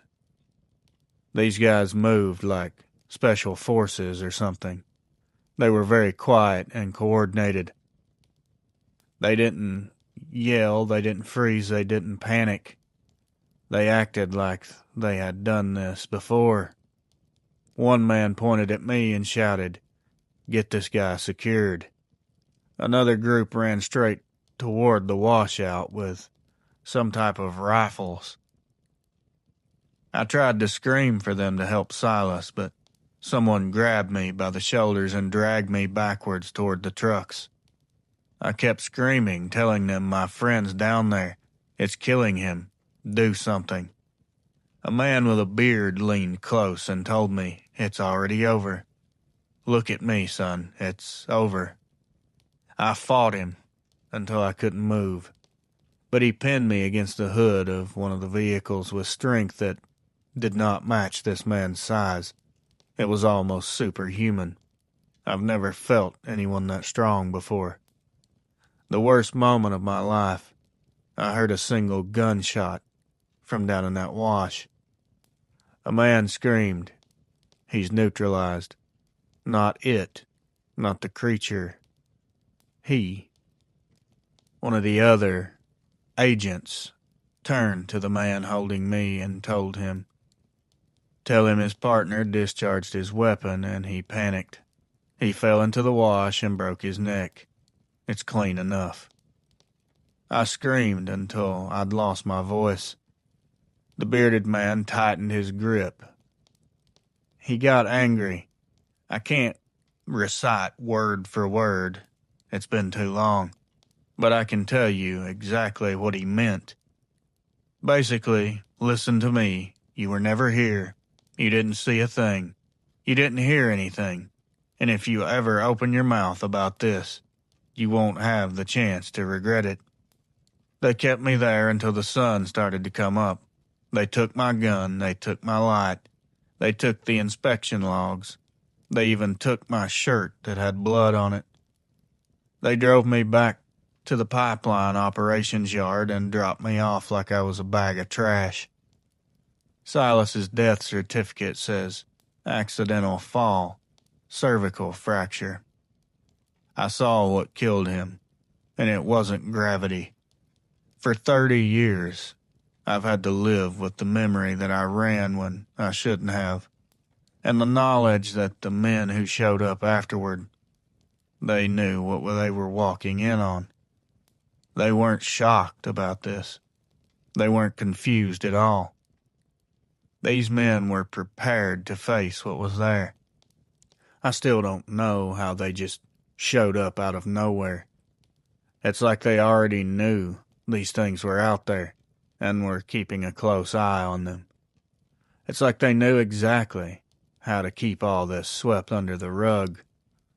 And being as these things keep happening and nothing is done, I guess they're pretty good at doing that, huh? Anyway, that's about all I'm willing to share here. I did have another incident years later, but that's for another time. Calder. Reels. I've been called a liar many times because of this. This is a different type of email that you're probably used to. Or hell, I don't know. Maybe you are. I'm sure you get to read a lot of weird things. Anyways, my name is Rhett. I'm 61, and this was back when I was 20, maybe 21 at the most. I was working for Wyoming Department of Transportation as a low-level grunt, flagging, sweeping shoulders, patching cracks. In the fall of '84, I got assigned to a stretch of highway near the Shoshone National Forest. The area had been getting rock slides, so we were clearing debris and running a sweeper truck through the shoulders. It was later in the evening, so it was starting to get dark. My foreman, Dave, was out running the main sweeper duty while I was handling the groundwork. I was clearing the loose rock with a shovel and tossing it down the embankment so the sweeper could get through. There was nothing happening. Normal at first. Just the trucks, the forest sounds, the occasional coyote somewhere far off. Then everything just stopped. I mean everything. It's like someone shut a door that blocked all the sounds. Even the insects stopped. I could still hear the engine of the trucks, but the sound felt muffled, like I was stuffing cotton in my ears. I remember looking over my shoulder and thinking something was behind me. Before I could even figure out or process any type of fear, I saw something run across the highway 20 yards in front of me. And I do mean run. This thing was fast. It blasted from one side of the street to the other in 3 strides or less. I barely saw it with the corner of my light. It was upright.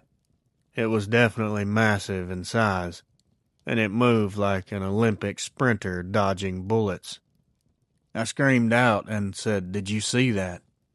Dave didn't even slow the truck down. He just yelled back, "Get in the cab, now." He never yelled. Ever. I climbed into the sweeper. Dave didn't even look at me, just white-knuckled the wheel and told me we shouldn't have been out here tonight.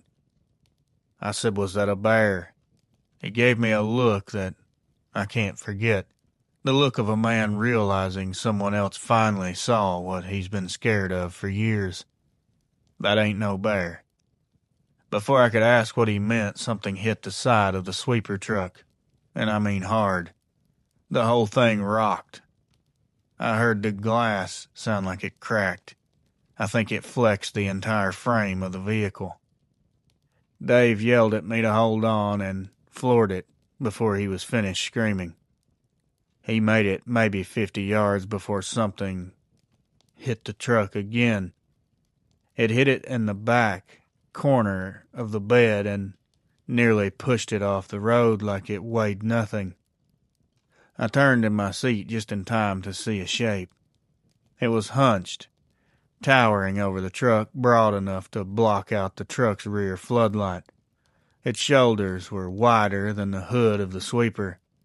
Its head was wolf-like, and it was snarling, but not like an animal would. It was more like a gurgling growl mixed with a rattling hum sound. It was low, but you could feel it vibrating your bones. It was like it was echoing through its chest. It finally backed off a bit, and I could see it. I'll tell you, this thing looked like a giant kangaroo the way it held its front arms like that. That's the best I can describe it. Take a 300-pound kangaroo and stuff a giant timberwolf head on top. The arms were much longer, but the way it was holding them out in front of it with the hands dangling down, that's what it looked like. Dave didn't stop until we got to a turnout almost half a mile away. We both jumped out and ran for the second truck. The supply truck parked farther down the road. It had the radio unit we needed to call dispatch. We didn't get the chance. As soon as Dave lifted the mic, we were flooded by headlights on the road from the north. This wasn't a vehicle. This was a damn convoy. 3 trucks and 2 black Suburbans. The Suburbans didn't even have plates on them. Men piled out wearing heavy jackets. These weren't uniform. 2 had rifles, and I don't mean hunting rifles, but government issued. And they looked like they had suppressors. One of them walked straight to Dave and ripped the radio right out of his hand. I was about to become even more confused, because Dave looked right at this guy and said, "One of those things is back. It slammed into our truck. It tried to kill us." The man didn't even flinch. Another stepped up holding a long black case. I don't know what was inside. I didn't ask. He asked me if I was injured. His voice was emotionless. I shook my head. I was too scared to even talk. He glanced at my flashlight and saw the cracked lens. He said he saw it, didn't he? Bring him over here. 2 of the men escorted me. Not rough, but they were definitely firm, to the back of one of the Suburbans. Inside were maps, radios, and a large metal box with ventilation holes. One guy asked me, "How big was it?" I didn't move. I didn't want to. He tapped my shoulder, grabbed me hard. "Show me." I held my hands apart.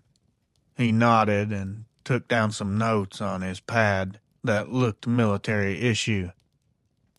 He told me not to talk about it, not about what I saw. He told me not to tell my supervisor or coworkers. He said Dave knew about it, and he didn't talk, so it was best if I kept it quiet as well. He told me not to even tell my family, or I would put me and them and everyone else in danger. I just shook my head again, saying nothing. He repeated it slow, with a steady tone that tells you this man means business. He finally kept asking me, "You have to verbally tell me that you understand." I finally spit out, "Yes, that's all I could do." He closed his notebook and told me it's hunting season, and they all got out. That's all this is. I asked what kind of animal that was. Don't finish that sentence. Behind them, the rest of the men began spreading out along the highway shoulder, laying down these weird metal rod things with blinking lights on top. Others were carrying rifles with long barrels and matte black coatings. Someone set up what looked like a portable antenna. The one man screamed out, "We've got heat signatures in the trees." Another yelled back, "There's two of them. They're moving away fast." The man who questioned me tapped the side of the Suburban and said, "Get them back to town. Not get them to safety. Just get them out of here."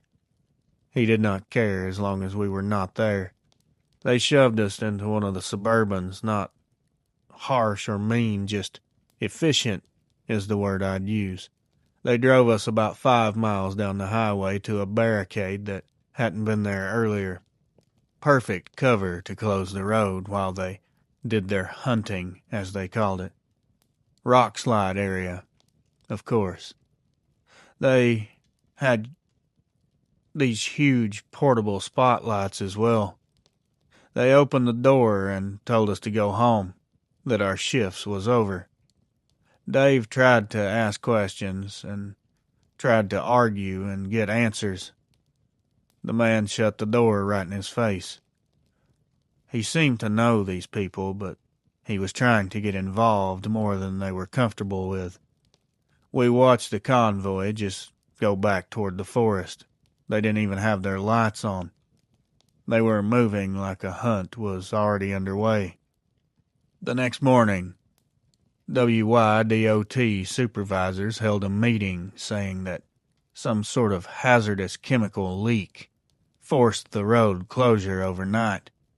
That was a total lie, and everyone knew it, but no one tried to fight it. We were all scared to. Our sweeper truck was returned the next week. The side that had been hit was replaced. There was a brand new door, brand new panels, and fresh paint. There was no explanation for anything. And Dave, he just quit 3 days later. He said he was done working nights, done working near the forest, done pretending like we didn't almost die. As for me, I stayed on another year or so, but I never worked another night shift again. I never drove that stretch of highway again. I never forgot the way those government trucks rolled up like they'd been waiting for that creature to show itself. It's like someone called them, like someone expected it. And it's like someone wanted to make damn sure the public never heard a word. Too bad for them. Now, people know. Rhett. Hello, friend. My name is Jonathan, but you can shorten it to John if that makes it easier. It was 1978, which seems like 100 years ago now. I was 22 and stubborn enough to wander the Southwest with a camera and $10 of confidence in my pocket. This was near the Arizona-Texas line area. Back then I was trying to build a portfolio to get into conservation photography. A big dream, little money. So I spent most of my time sleeping in my Jeep and hiking desert canyons from Arizona-Texas borderlands clear down into Big Bend country. If something had fur, feathers, claws, or teeth, I was trying to get a picture of it. That night, the one I've tried to bury for decades, I was camped near the Arroyo, maybe 20 miles west of Van Horn. The sky was so clear that the stars felt close enough you could touch. There was nothing unusual that would make you clutch a rifle or lose sleep. But around midnight, that's when things changed. I stepped out of my Jeep just to look around, thinking maybe a storm was coming in due to the silence, but the sky was empty. That's when I noticed there were these strange footprints near my camp. Now, being as I was used to wildlife and studied a lot, these prints were not something I was familiar with. They looked like a mixture of a dog and a human. They were huge, 7-8 inches across, but the length wasn't what bothered me. It was the shape. The heel was narrow, the front was wide. They were 4 distinct toe impressions, but elongated like talons had dug down hard into the earth. I crouched down and took a photo. I'll come to find out that was my first mistake. As the flash went off, something out there rose up. It was almost instant, straight upward like it had been crouched watching me, and it used its legs as pistons to stand. This was crazy to witness. I saw the outline of it first. It was just silhouetted against the stars. This was so tall and narrow it didn't even look real. The ears were pointed, the head tapered into a snout. The shoulders, Jesus. They looked like 2 boulders fused under some hide. It sniffed the air once. It turned its head immediately at me, and even from 50 yards away I could feel its look. This thing was staring at me like it had expected company. My brain was screaming to get into the Jeep, so that's what I did. It started circling, a wide circle, a predatory circle. Each pass it came a little closer, a little lower to the ground, a little more angled so its eyes stayed fixed on the windows. Then it broke that pattern. It came running toward the passenger side so fast the sand kicked up in a small explosion. It slammed into the Jeep hard enough that the frame started to flex. The window spiderwebbed as soon as it hit. I dove across the seat as the door bent inward like someone had pulled it with a winch. It made a sound, but the sound wasn't what you'd expect. It wasn't a roar. It was a vibrating rumble that shook something inside my ribs. It almost made me dizzy. It was like a frequency instead of an actual sound. I saw, or heard first, a vehicle approaching. There was actually a flood of them sweeping across the desert and hitting the creature full on. 3 vehicles, old international trucks with square bodies and blacked out plates. Before I could even think about what was happening, men were screaming, "Hold your positions. It's coming around the ridge. Get the darts ready. Watch for a second one." These guys were acting like they were just working a normal job. The creature backed off my Jeep, its head down low. It was baring its teeth. The men did not care or hesitate. 2 fired what looked like tranquilizer rifles. 1 fired something louder, maybe a shotgun, but not for lethal force, probably a beanbag or some type of specialized round.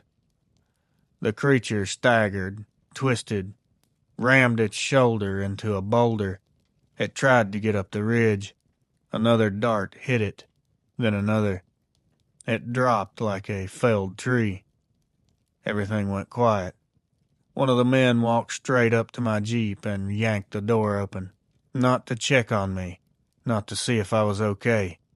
He instantly snatched my camera. He didn't explain anything, he just took it. Another man stepped up and asked me if it had touched me or hurt me. I said no, it never touched me. He said, "Your hands. Did you touch anything else?" I told him no, and he examined my shirt. He shined a light on my arms. He scraped something off my sleeve using a metal tool and sealed it in a baggie. Another man with white hair, a heavy coat, and his expression looked carved from stone. He approached and told me I was going to report a vehicle collision tomorrow morning, and there was no questions or there was nothing I could say to change that. I said someone needs to tell me what is going on and what that thing is. He just took a slow, annoyed breath. He told me, "You don't want to know. You don't need to know. Forget about it." He mentioned the two others. Clear the prints, bag the specimen, sanitize the ridge. I watched as they covered the creature with a canvas tarp, loaded it into the back of one of the trucks like they'd practiced it 100 times. One of the other men knelt down near the Jeep and wiped the claw marks off the door using a chemical-soaked cloth that made the paint bubble. He told me I would forget, that I'd go home and live my life. If you try to come back out here hunting for more, something will happen. You will disappear long before you get close. Then he just tapped the roof of my Jeep twice like a mechanic approving a repair. And he just politely told me to drive safe. They didn't really threaten violence right out, but I knew that's what they meant. They acted like a group of men who had cleaned up this mess before and were tired of explaining themselves to witnesses. Back home the next day, I called the county sheriff just to gauge the reaction. He told me, "You're out there taking pictures of wild animals. One must have hit your vehicle. This is something you'd expect to happen." Before I said a word, before I mentioned the marks, before I described the damage, they already had their story straight. 20 years later, when digital cameras became widespread, I thought about going back out there, but I never have. Didn't have the guts to pull the trigger on it. Those men didn't show up surprised. They showed up very prepared. Whatever that dog man thing was, it wasn't the first time someone had took pictures of it. It was just the first time I survived taking the picture. John, share this if you want. I think it should be